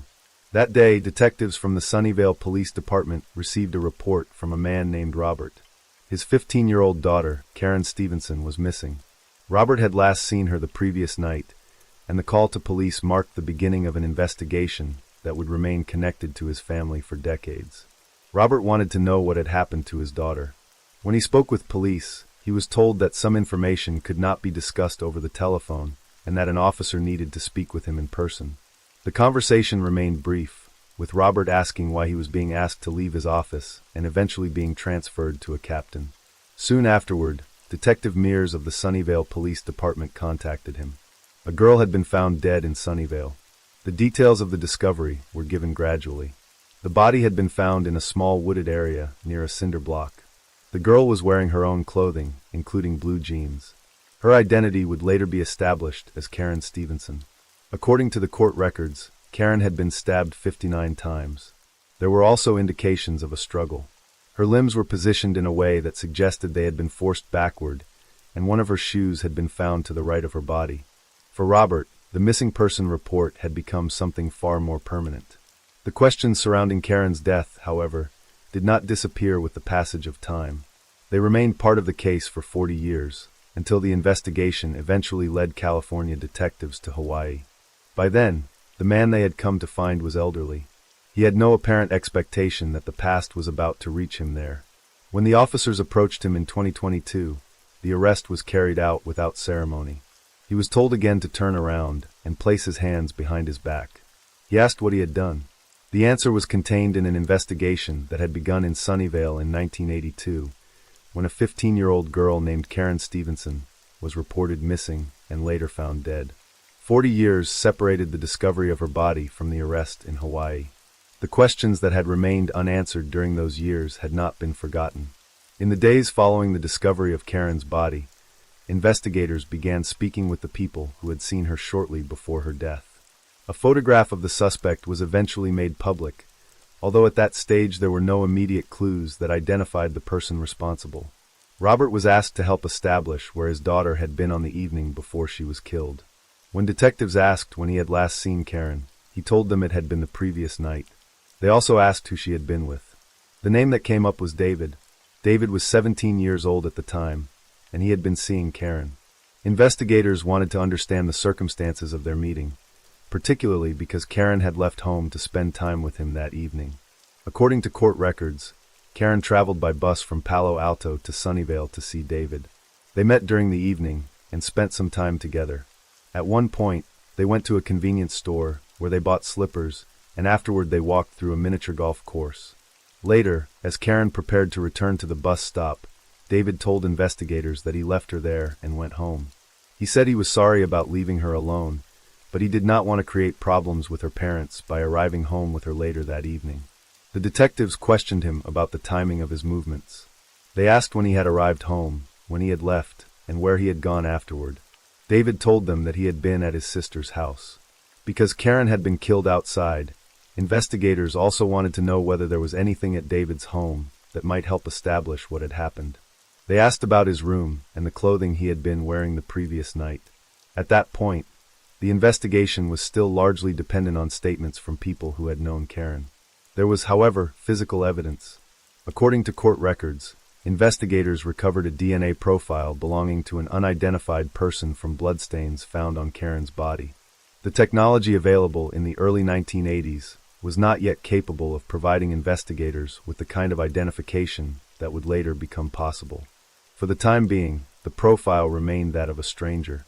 The detectives therefore continued to work through Karen's final movements and the accounts of the people closest to her. Her family was asked whether she had said where she was going that evening. Robert explained that he had believed she might be spending the night with her sister. The investigation continued around the same small group of facts. Karen had left home. She had met David. She had been seen during the evening. She had eventually been left near the route toward the bus stop, and sometime afterward she was killed. About a month after the murder, investigators returned to David. They asked him directly whether he had killed Karen. David denied it. He said he knew nothing about the murder and continued to maintain that he had left Karen alive. The case remained unresolved. As the years passed, Robert continued to have doubts about David's account. He remembered the circumstances surrounding his daughter's final evening and the fact that David had been the last person known to have spent time with her. To Robert, the decision to leave Karen alone near the bus stop did not make sense. There was also another detail in the investigation. A witness had reportedly encountered David at a 7-Eleven near the location where Karen's body was later found. The significance of that sighting remained part of the case as the years continued. By December 12, 2001, the investigation had been open for nearly 2 decades. Accounts concerning David's movements and his involvement had changed over the years, and investigators continued to examine what he had previously told them. Yet the unidentified DNA profile remained. The evidence had existed since 1982, but for many years it could not provide investigators with a name. The case therefore continued into another decade with the same unresolved question. Who had left the biological evidence on Karen's body, and what connection did that person have to her final hours? That question would remain open until advances in forensic technology allowed investigators to examine the evidence again. The questions surrounding David did not end with the early interviews. At one point, investigators administered a polygraph examination, and the results were interpreted as showing signs of deception. David was questioned about his connection to Karen and asked whether he could explain why investigators continued to place him within the circumstances surrounding her death. He maintained that he had no involvement. When investigators challenged him about the polygraph results, David rejected the suggestion that he had been deceptive. He questioned the reliability of the machine and continued to deny that he had lied. The detectives told him that they had other evidence indicating that he had been in the area, and they emphasized that physical evidence would carry greater significance than a polygraph result. They referred specifically to DNA. The conversation also touched on David's life in the years since Karen's murder. By then, he was married and had a home, a job, and 2 children. Investigators acknowledged the life he had built, while continuing to tell him that they believed he had been involved in Karen's death. Despite those suspicions, there was still not enough evidence at that time to support an arrest. The DNA recovered from the crime scene remained central to the investigation. Samples from men connected to the case had been examined over the years, but none had produced a confirmed match to the unidentified male profile recovered from Karen. Then forensic technology advanced. Investigators were eventually able to use the unidentified DNA profile in a different way. Rather than waiting for a direct match, they compared the crime scene DNA with genetic information connected to relatives of potential individuals. The investigation eventually led to the Ramirez family. A comparison with DNA from one of Gary Jean Ramirez's relatives indicated that the unidentified profile was connected to him. Investigators then identified Gary Jean Ramirez, a 75-year-old father and military veteran living in Hawaii.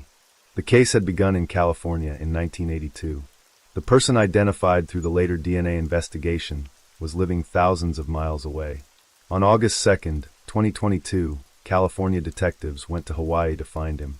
When they approached Ramirez, they identified themselves as detectives and asked whether they could see his identification. Ramirez said that he had a military identification card and was asked to retrieve it. The officers then explained that they had paperwork they needed to show him. One of the detectives identified himself and told Ramirez that they had spoken with him about the matter. The document they presented was an arrest warrant. Ramirez was being arrested. The officers instructed him to turn around and place his hands behind his back. He appeared surprised and asked what had happened and what he was supposed to do. The detectives continued to speak with him as they carried out the arrest. The circumstances of the arrest were separated from the original investigation by 40 years. In 1982, Karen Stevenson had been 15 years old when she was killed. An unidentified male DNA profile had been recovered from the crime scene, but for decades it had remained without a name. In 2022, investigators had a name: Gary Jean Ramirez. The arrest brought the long investigation into a new stage, with the evidence gathered in 1982 now examined through forensic methods that had not been available when Karen was killed. The detectives continued to speak with Gary as they prepared to take him into custody. They explained that they would answer what questions they could and make sure his family understood where he was being taken. Gary remained confused. He continued to ask what he had done and why he was being arrested. The detectives told him that the warrant came from California and that it concerned an old case. Someone nearby asked whether Gary needed any medication with him. The officers asked about his medical needs and explained that, if they knew what treatment he required, they could make arrangements for him to be looked after while in custody. There was also a question about whether he could avoid being taken away. The answer was no. Gary was under arrest on the warrant. The detectives continued explaining the situation as they escorted him toward the vehicle. At some point, they indicated that the arrest concerned a murder, although the details of the case would be discussed later. Gary was taken to the police station. There, investigators explained that the warrant also authorized the collection of DNA. The purpose was to obtain a sample that could be compared with the biological evidence recovered from the original crime scene. Gary continued to deny involvement.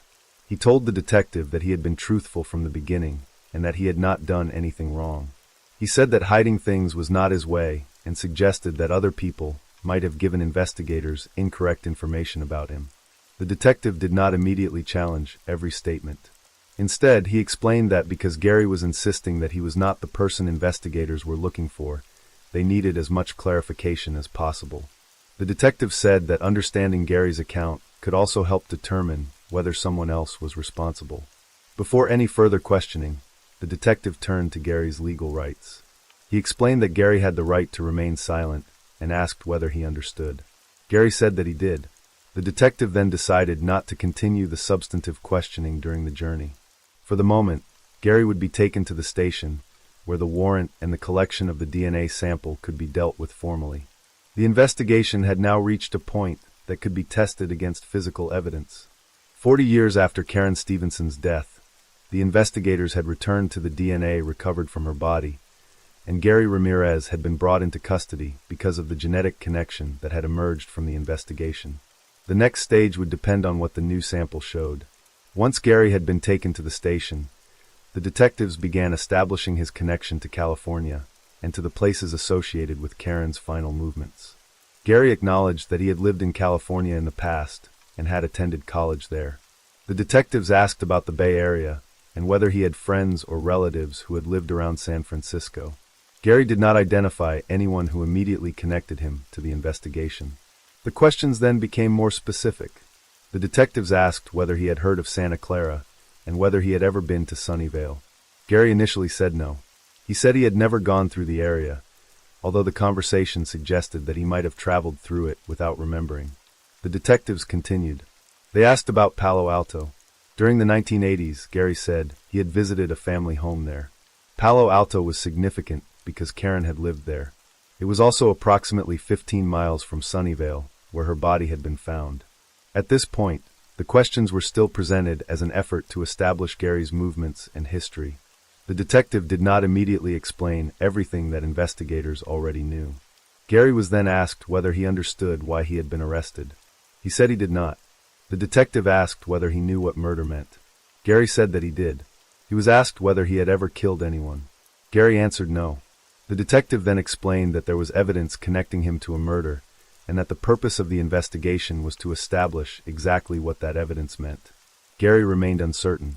He suggested that there could have been a misunderstanding. The conversation then moved toward DNA. The detective asked Gary whether he understood how DNA worked. Gary said that he did, acknowledging that a person's DNA is distinct from that of other family members. Gary questioned why he was being taken through the process if he had done nothing wrong. The detective told him that he knew more about the investigation than he had yet explained. There had been a murder in the city where the detective worked, and investigators believed they had evidence showing that Gary, rather than someone else, was connected to it.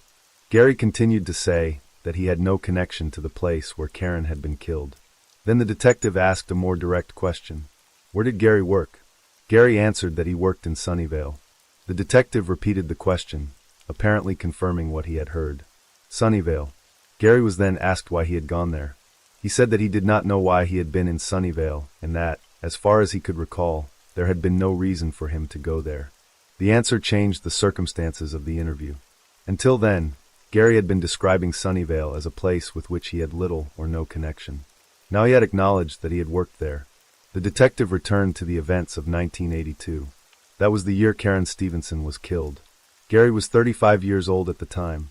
The city where he had worked was Sunnyvale, the same California city where Karen's body had been discovered. The investigation had begun with an unidentified male DNA profile recovered from Karen's body. For decades later, investigators had identified a possible source for that DNA and had traced the connection to Gary. Now, during the interview, Gary had acknowledged another connection to the same place. The detective continued documenting his answers, moving carefully through Gary's history in California and the circumstances surrounding his presence in Sunnyvale during the period in question. The evidence was no longer limited to an unidentified genetic profile. There was also a history that investigators could examine. After the initial questions about his life in California, the detectives continued working through Gary's history there.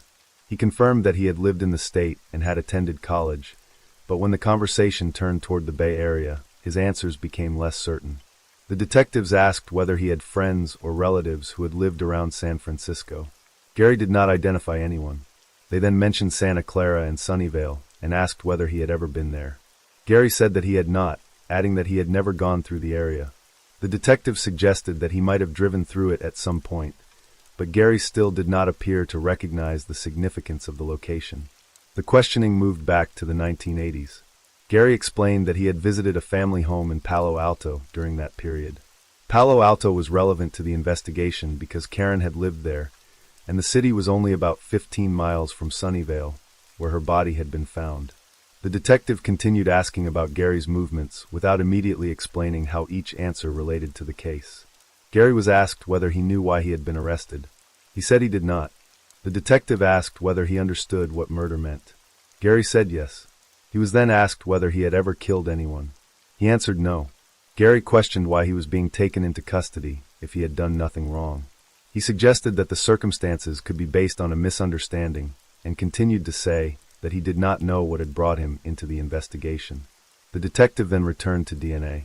Gary acknowledged that he understood the basic principle of DNA and that his genetic profile would be different from those of his brothers and other family members. The detective explained that investigators had evidence connecting Gary to a murder and that they believed the evidence distinguished him from other possible individuals. Gary still questioned why he was being taken away. The detective told him that there were details about the investigation that had not yet been shared with him. One of those details concerned the city where the murder had occurred. Gary had previously said that he had little or no connection to Sunnyvale. The detective therefore asked him where he worked. Gary answered that he worked in Sunnyvale.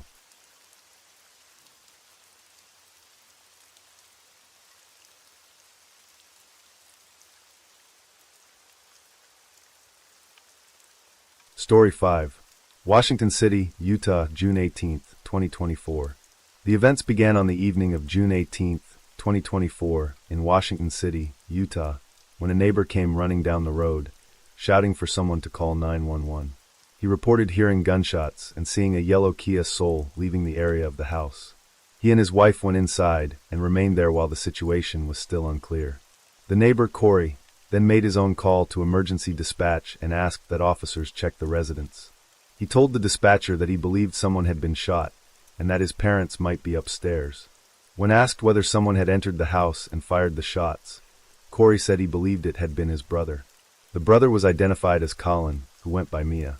The 28-year-old suspect's legal name was Mia Troy Bailey, and according to Corey, Mia might still have been armed. Corey was unable to go back into the house to determine the condition of his parents. A short time later, another call reached emergency dispatchers, this time through Mia's own cell phone. The recording stated that the owner of the iPhone had been involved in a severe car crash and was not responding to the phone. Emergency location information was transmitted during the call, giving dispatchers a set of coordinates.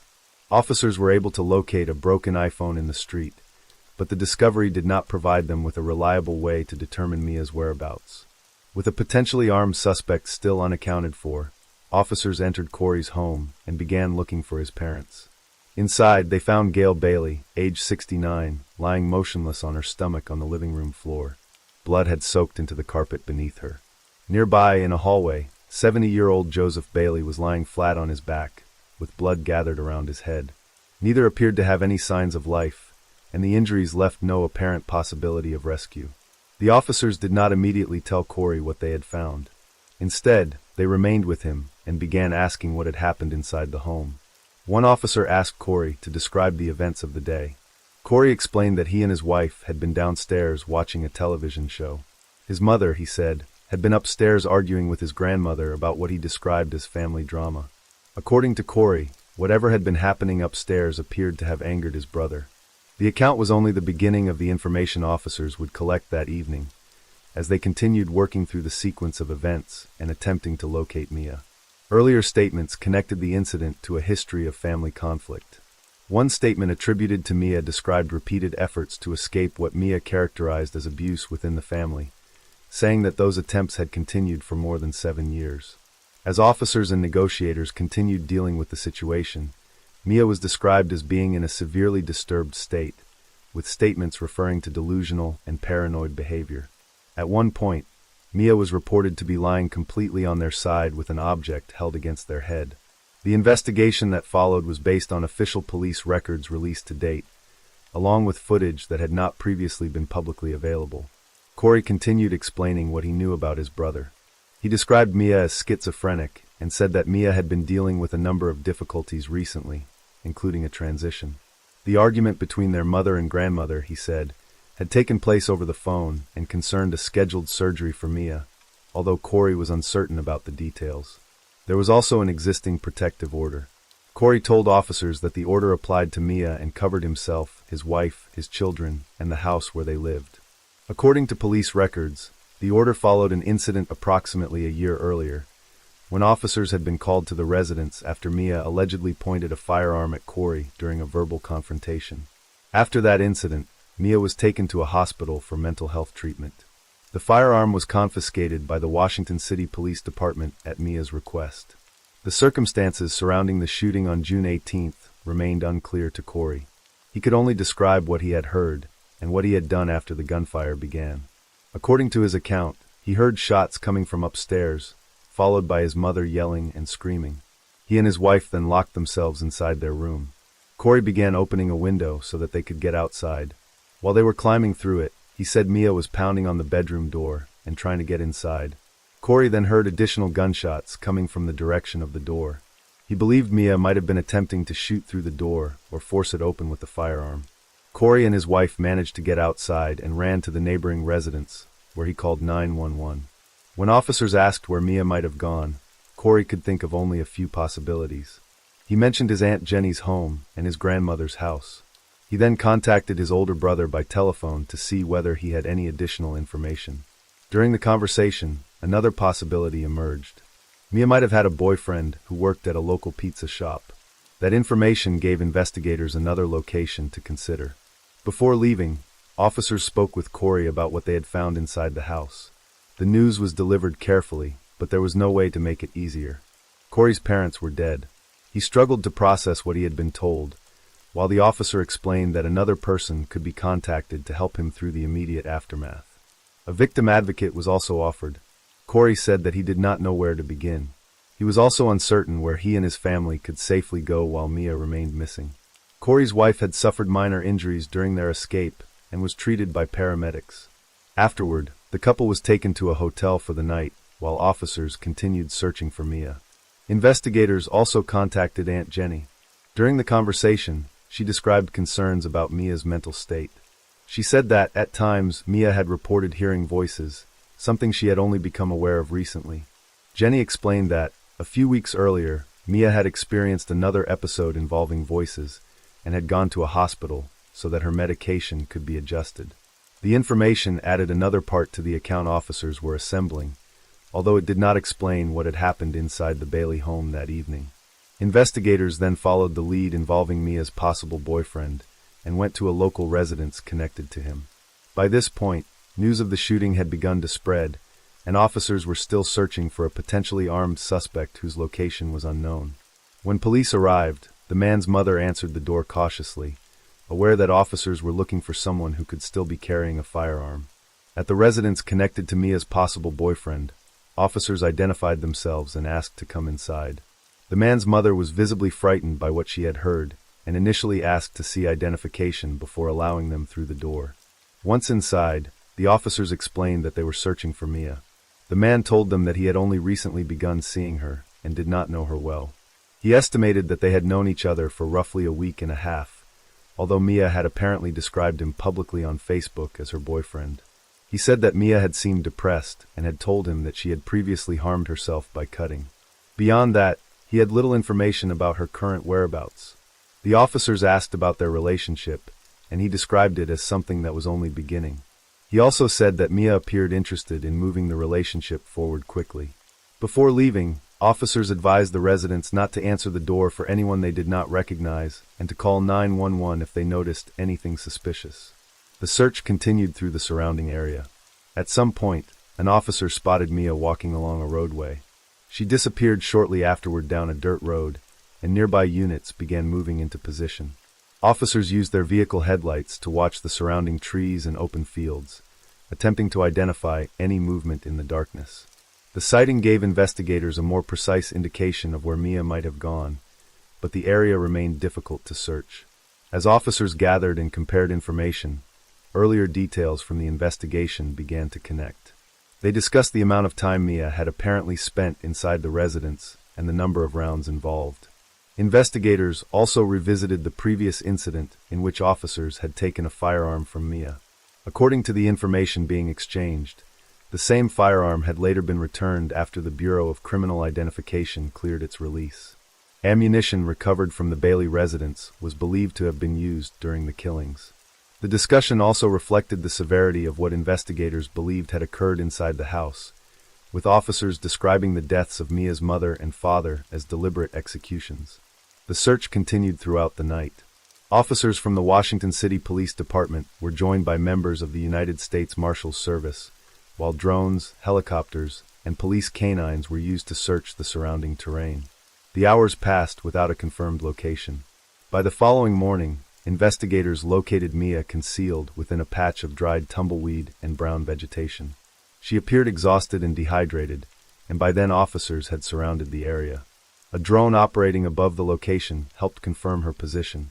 From the air, officers could see Mia lying completely on her side among the dry vegetation. She was holding an object against her head. The object was a firearm.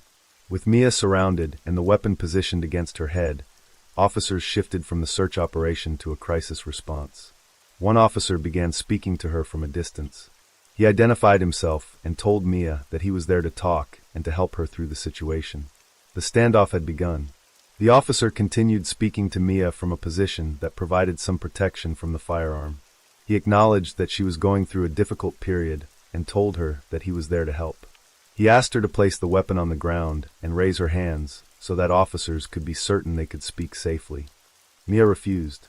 When the officer asked why, Mia said that she needed to contact the prosecutor. The negotiator explained that bringing a prosecutor to the scene was not possible while Mia was still holding the firearm, because doing so would place another person in danger. Mia remained difficult to hear from where she was concealed among the vegetation, so the officer moved to a position behind a wall that offered better cover while allowing him to continue speaking with her. He identified himself as Tyler with the St. George Police Department and continued the conversation. Mia spoke about violence and about circumstances she believed had left her with no choice. She repeated that they had not had a choice and referred to fighting for their homes. The officer listened and acknowledged that Mia appeared to be going through a difficult period. At another point, Mia complained that nobody wanted to hire a transporter, although the surrounding conversation remained difficult for officers to fully understand. An officer then removed his body-worn camera and placed it against a wall so that the device could capture Mia's voice more clearly from the concealed position. Mia remained in the bramble with the firearm and began speaking at greater length about a previous dispute involving a former landlord. She alleged that the landlord had threatened to shoot her and had also threatened to kill her slowly. She said that he had purchased a gun approximately 3 weeks before the incident she was describing. The negotiator told her that he could look into the allegation.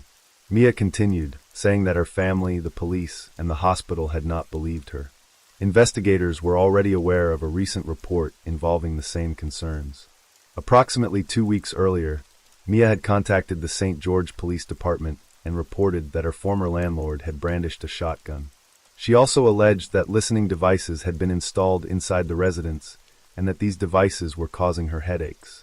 Investigators later spoke with a cousin who had recently offered Mia a place to stay.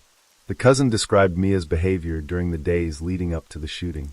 According to the cousin, Mia had been upset about losing money in a scam. She had also spoken about someone at her former residence pointing a gun at her and described the experience as traumatic.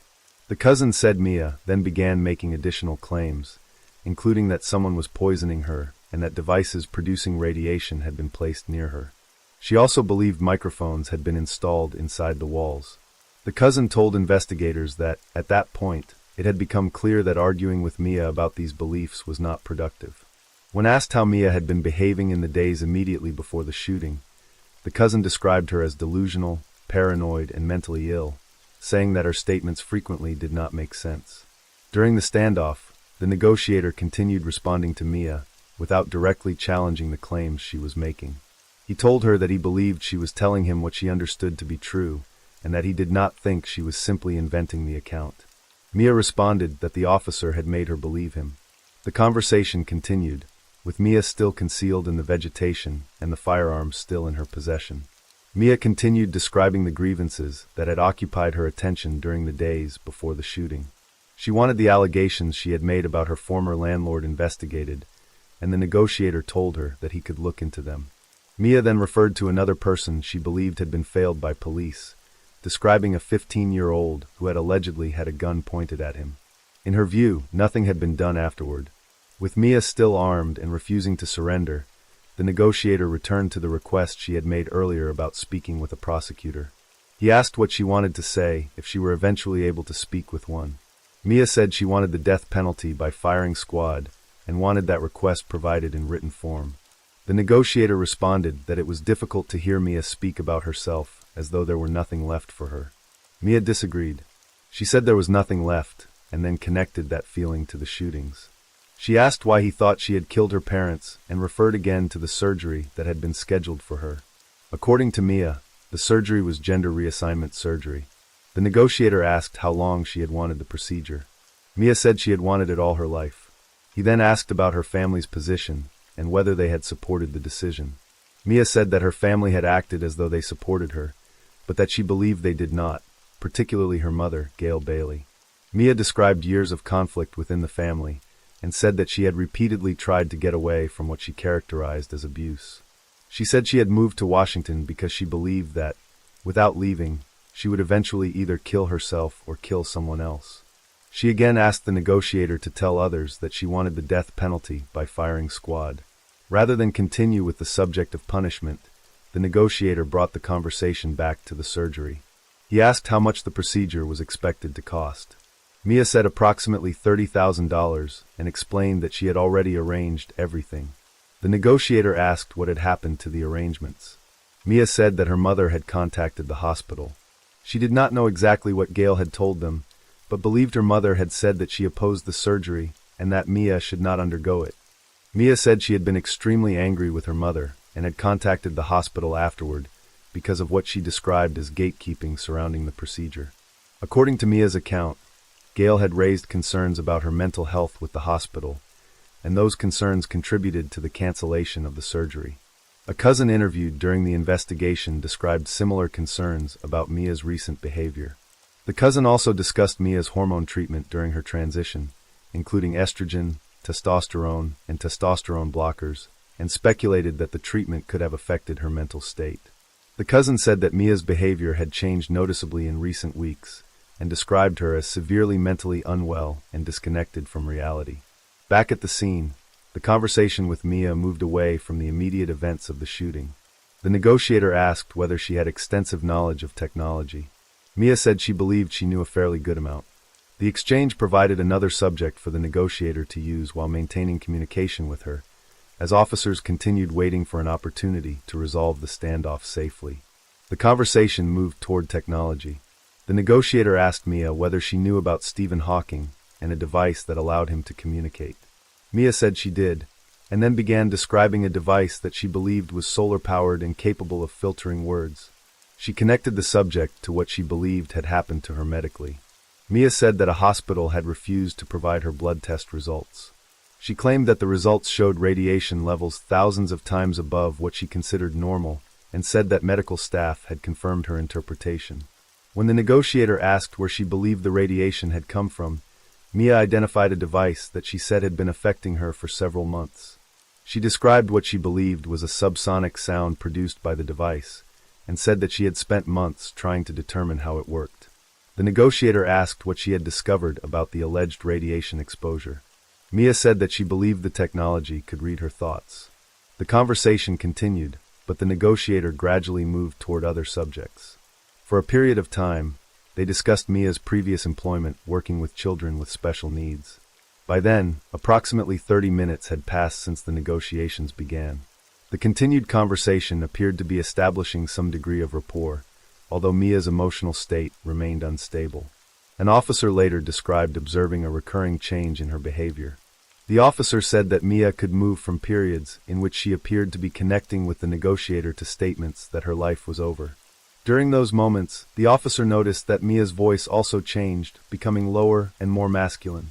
When she appeared more engaged and comfortable, the officer observed that she spoke in a more feminine voice. Mia soon returned to the belief that her life was finished. The negotiator disagreed and reminded her that the situation was not necessarily over. Mia accused him of using what she called peace tactics and insisted that he was not being honest with her. Rather than arguing with her, the negotiator began discussing what her future might look like if she survived the standoff and entered the legal system. He mentioned that, in some circumstances, people incarcerated in prison had received state-funded medical treatment, including surgeries.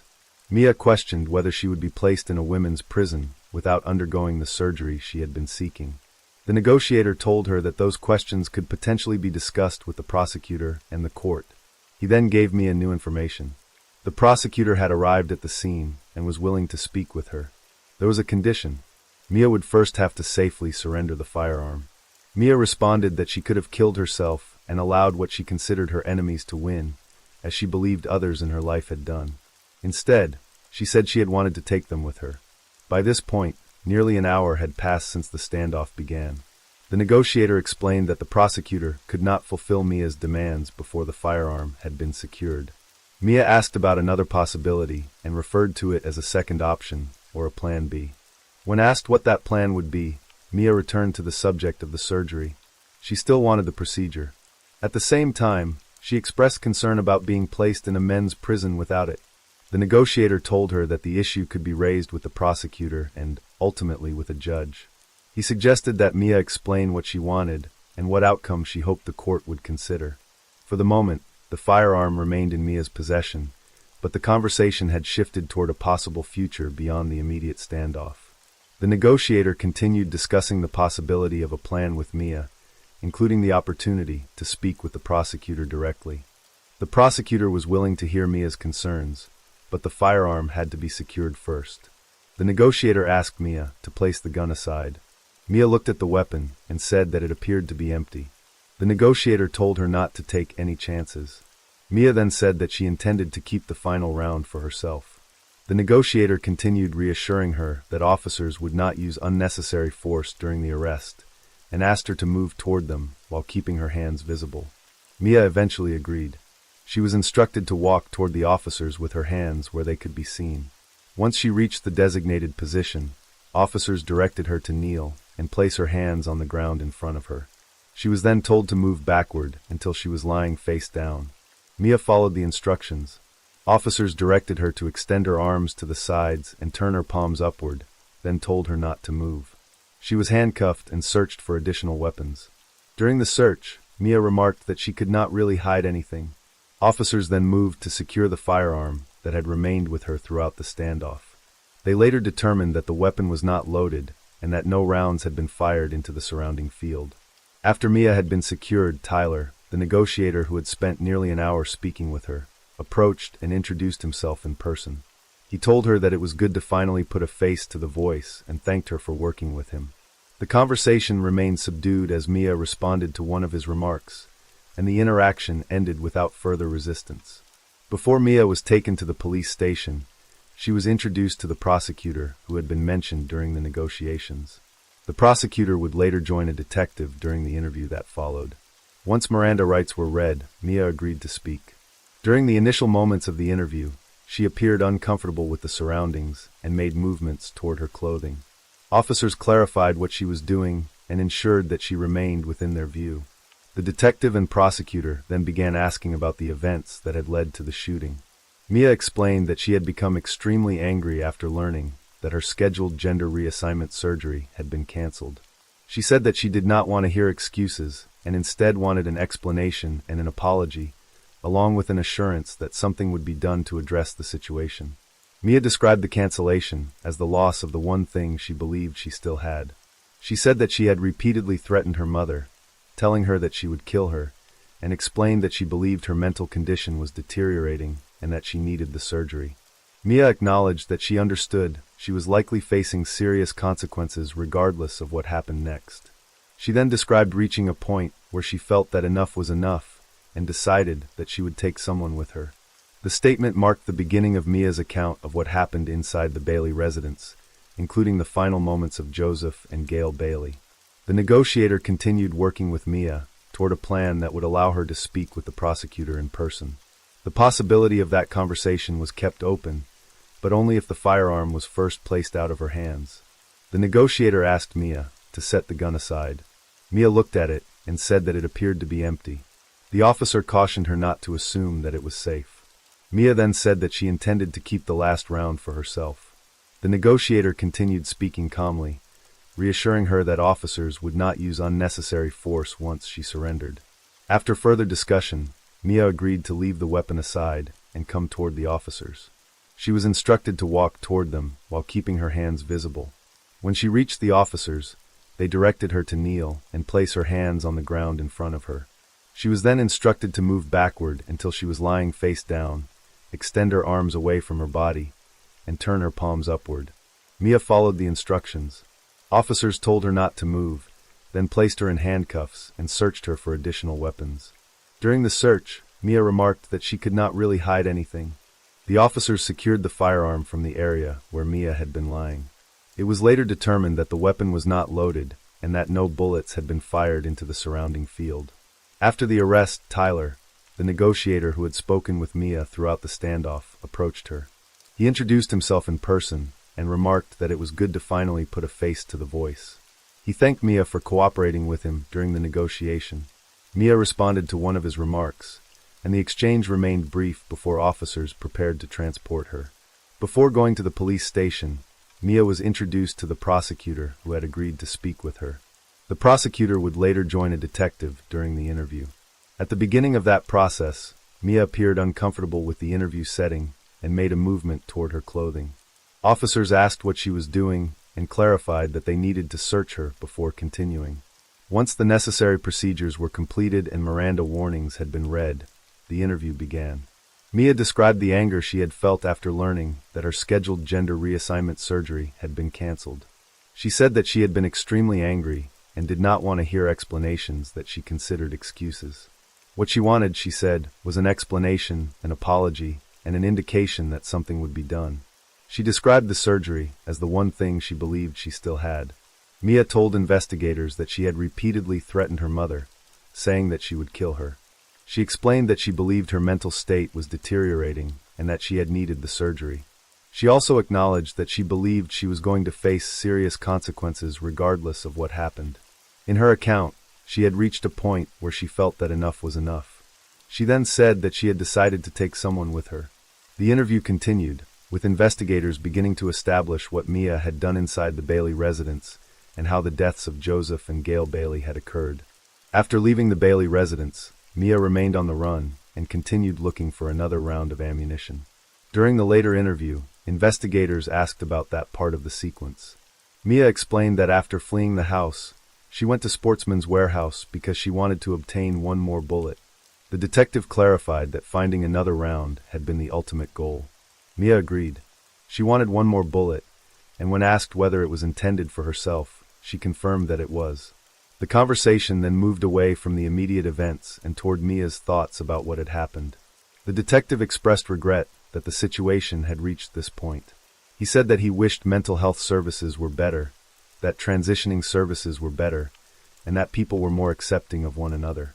Mia responded bitterly, saying that what she had received from her family had led to what she considered a failure of family itself.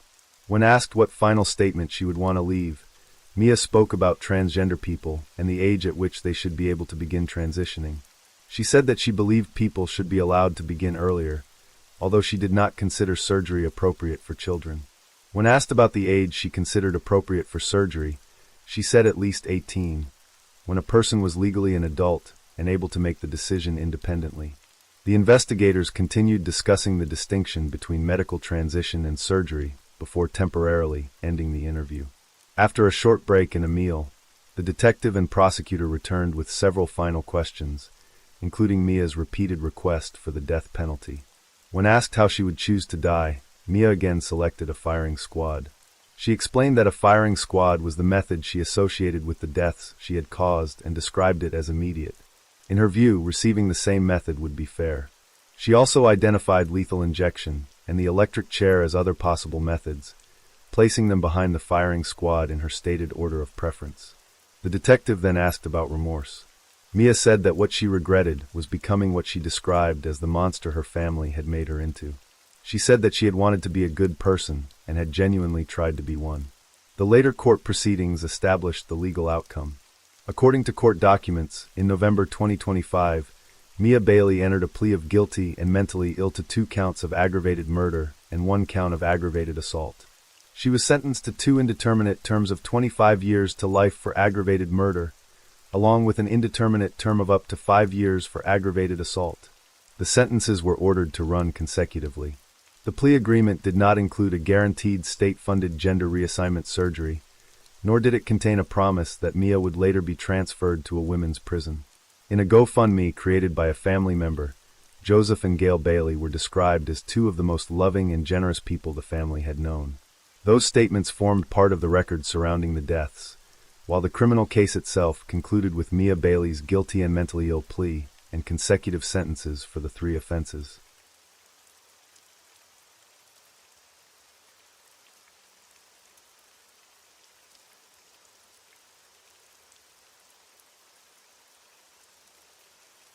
Story 6. The town of Watkins, Minnesota, had a population of roughly 1,000 residents.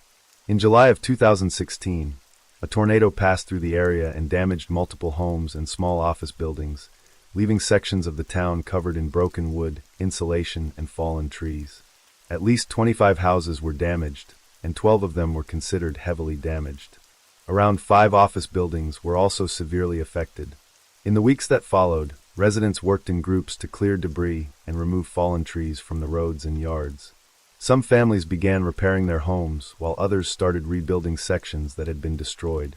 It was summer at the time, which made the cleanup and rebuilding process easier, and the town gradually returned to a routine that resembled normal life.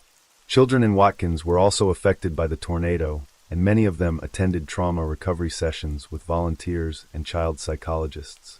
Over time, several of the children appeared to recover and return to their usual activities, including school and outdoor play.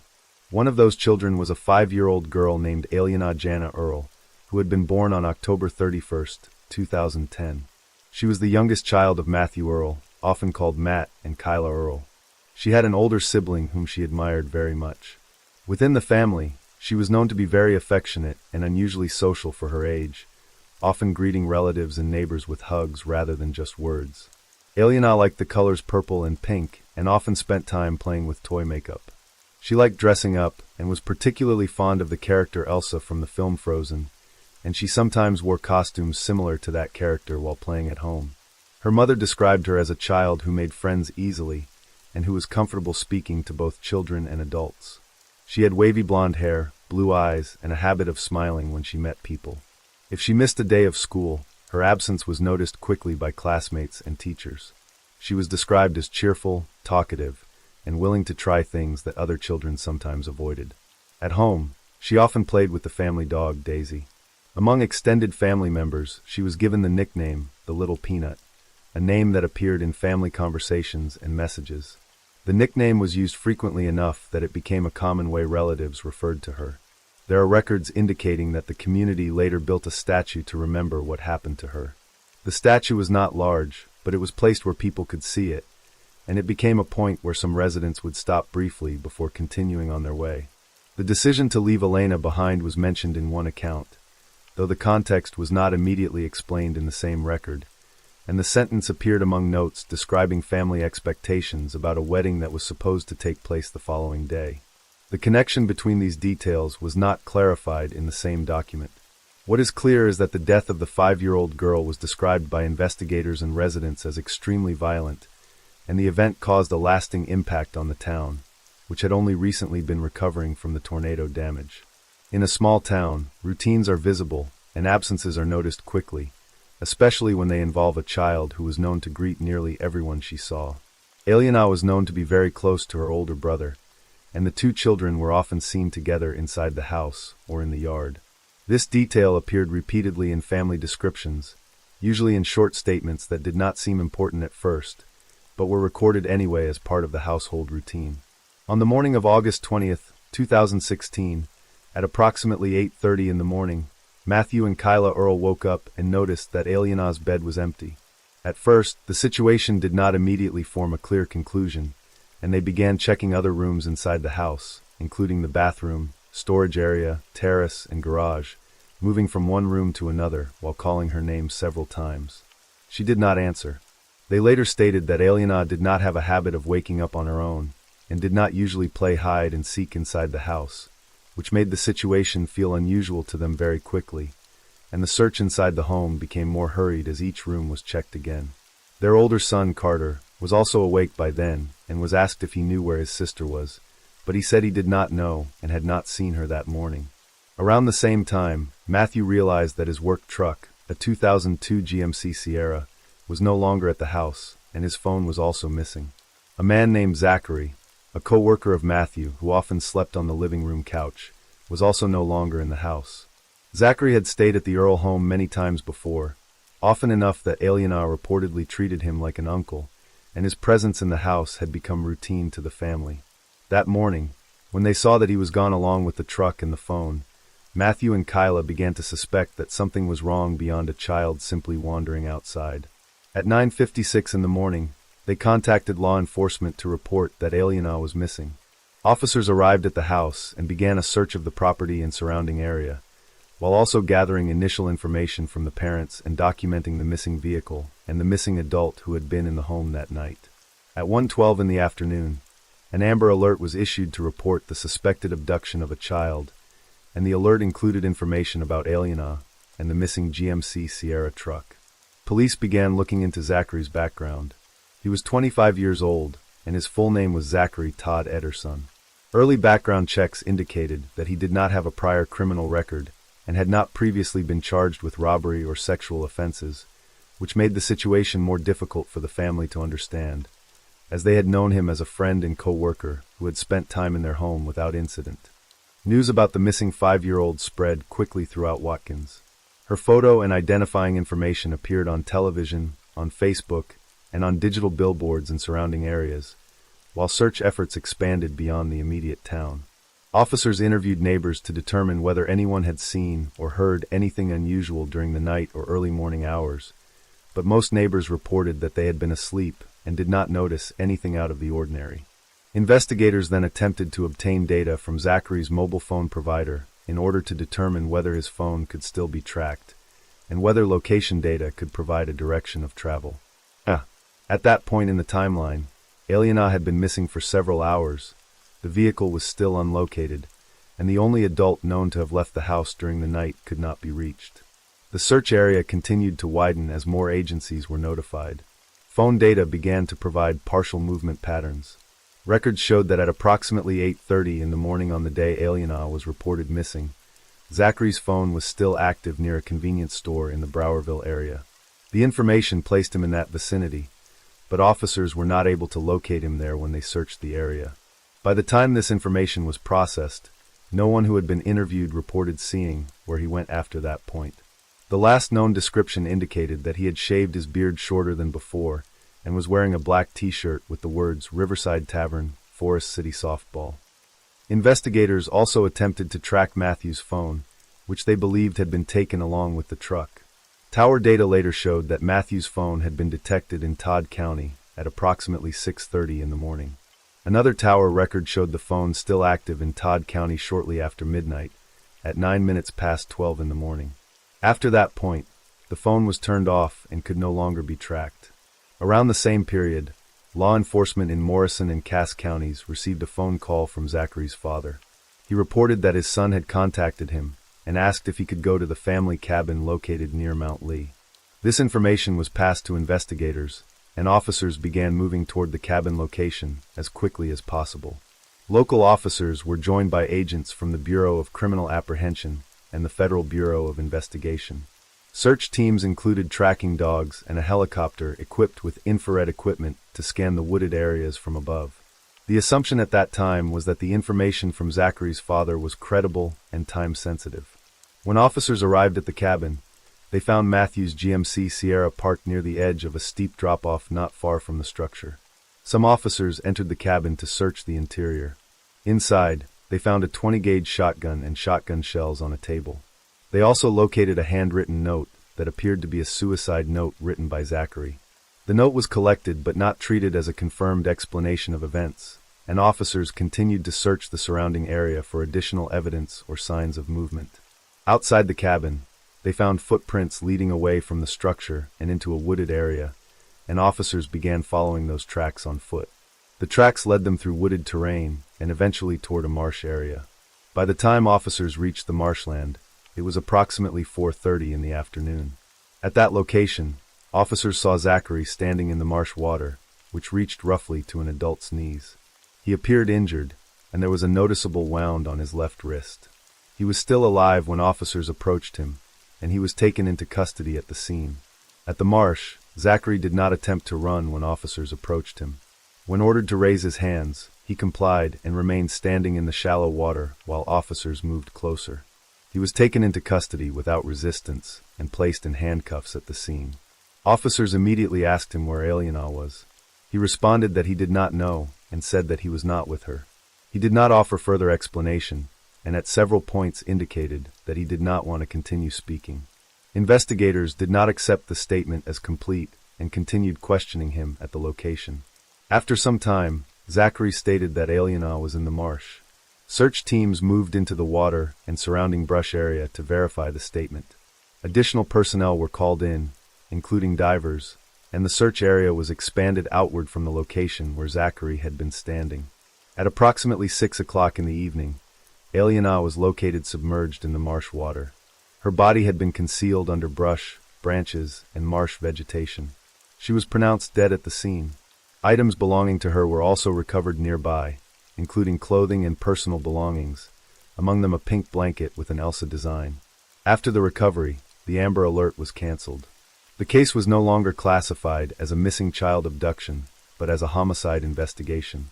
Investigators concluded that the offender had taken Aliana from the house while she was still asleep, and had also taken Matthew's phone and truck during the same time period. The working theory developed that Aliana had been transported to the family cabin area in the wooded region, where the assault and killing occurred, and that her body was later moved to the marsh and concealed. Zachary was transported to a police station for interrogation, while Aliana was transported for autopsy examination. The autopsy later determined that the cause of death was asphyxia combined with blunt force trauma to the head. Evidence was collected from the cabin and the marsh area. Investigators reported that multiple items contained Zachary's DNA. These findings were documented as part of the physical evidence collected in the case. Background information gathered about Zachary described him as a quiet individual who was generally polite and did not have a stable long-term job. Financial instability was noted in his background history. People who knew him described him as reserved and not very socially active, though he had maintained a working relationship and friendship with Matthew for some time prior to the incident. These background details were collected and recorded, but at that stage, they did not yet form a complete explanation for the sequence of events that had taken place. Further background investigation into Zachary revealed behavioral patterns that had been noted earlier in his life, but had not resulted in criminal charges at the time. Records and interviews described periods during his teenage years where he showed unstable emotions impulsive decisions, and inconsistent social behavior. These details were collected later and placed into the case file as part of a broader behavioral profile. After his arrest, law enforcement seized his phone and laptop. Digital forensic analysis revealed search histories, stored images, and message content that indicated a sustained and inappropriate interest in minors. Investigators documented large collections of images and videos involving minors, including material that was illegal to possess. These findings were entered into evidence and later presented as part of the prosecution's case. On October 25, 2017, the trial related to Aliana's death began in the local court. A grand jury charged Zachary with 19 counts. These included first-degree murder, second-degree murder, first- and second-degree criminal sexual conduct, kidnapping, and motor vehicle theft, among other charges related to the handling of the body and the abduction. During court proceedings, Zachary entered a plea of not guilty and was represented by a defense attorney. The court set bail at $2 million for release without conditions, or $1 million for conditional release. He remained in custody as the case proceeded. Matthew Earl, Aliana's father, stated in interviews that he felt betrayed by someone he had considered a close friend. Statements from the family described shock and anger, particularly because Zachary had been welcomed into their home many times and had been trusted around their children. On August 21, 2016, the day after Aliana was found, volunteers created a fundraising page through GoFundMe to support the family with funeral and related expenses. The initial goal was $10,000. Within 8 hours, donations had reached approximately $14,000. 2 days later, the total exceeded $40,000. On August 23, residents of Watkins placed a small angel statue and flowers in front of the Earl family home. A community gathering was held the same day, where residents lit candles, released pink balloons, and released soap bubbles during a prayer event attended by hundreds of people, including school staff and members of the local church. Many attendees wore purple clothing, which had been one of Aliana's favorite colors. 3 days later, her funeral was held at St. Anthony's Church in Watkins.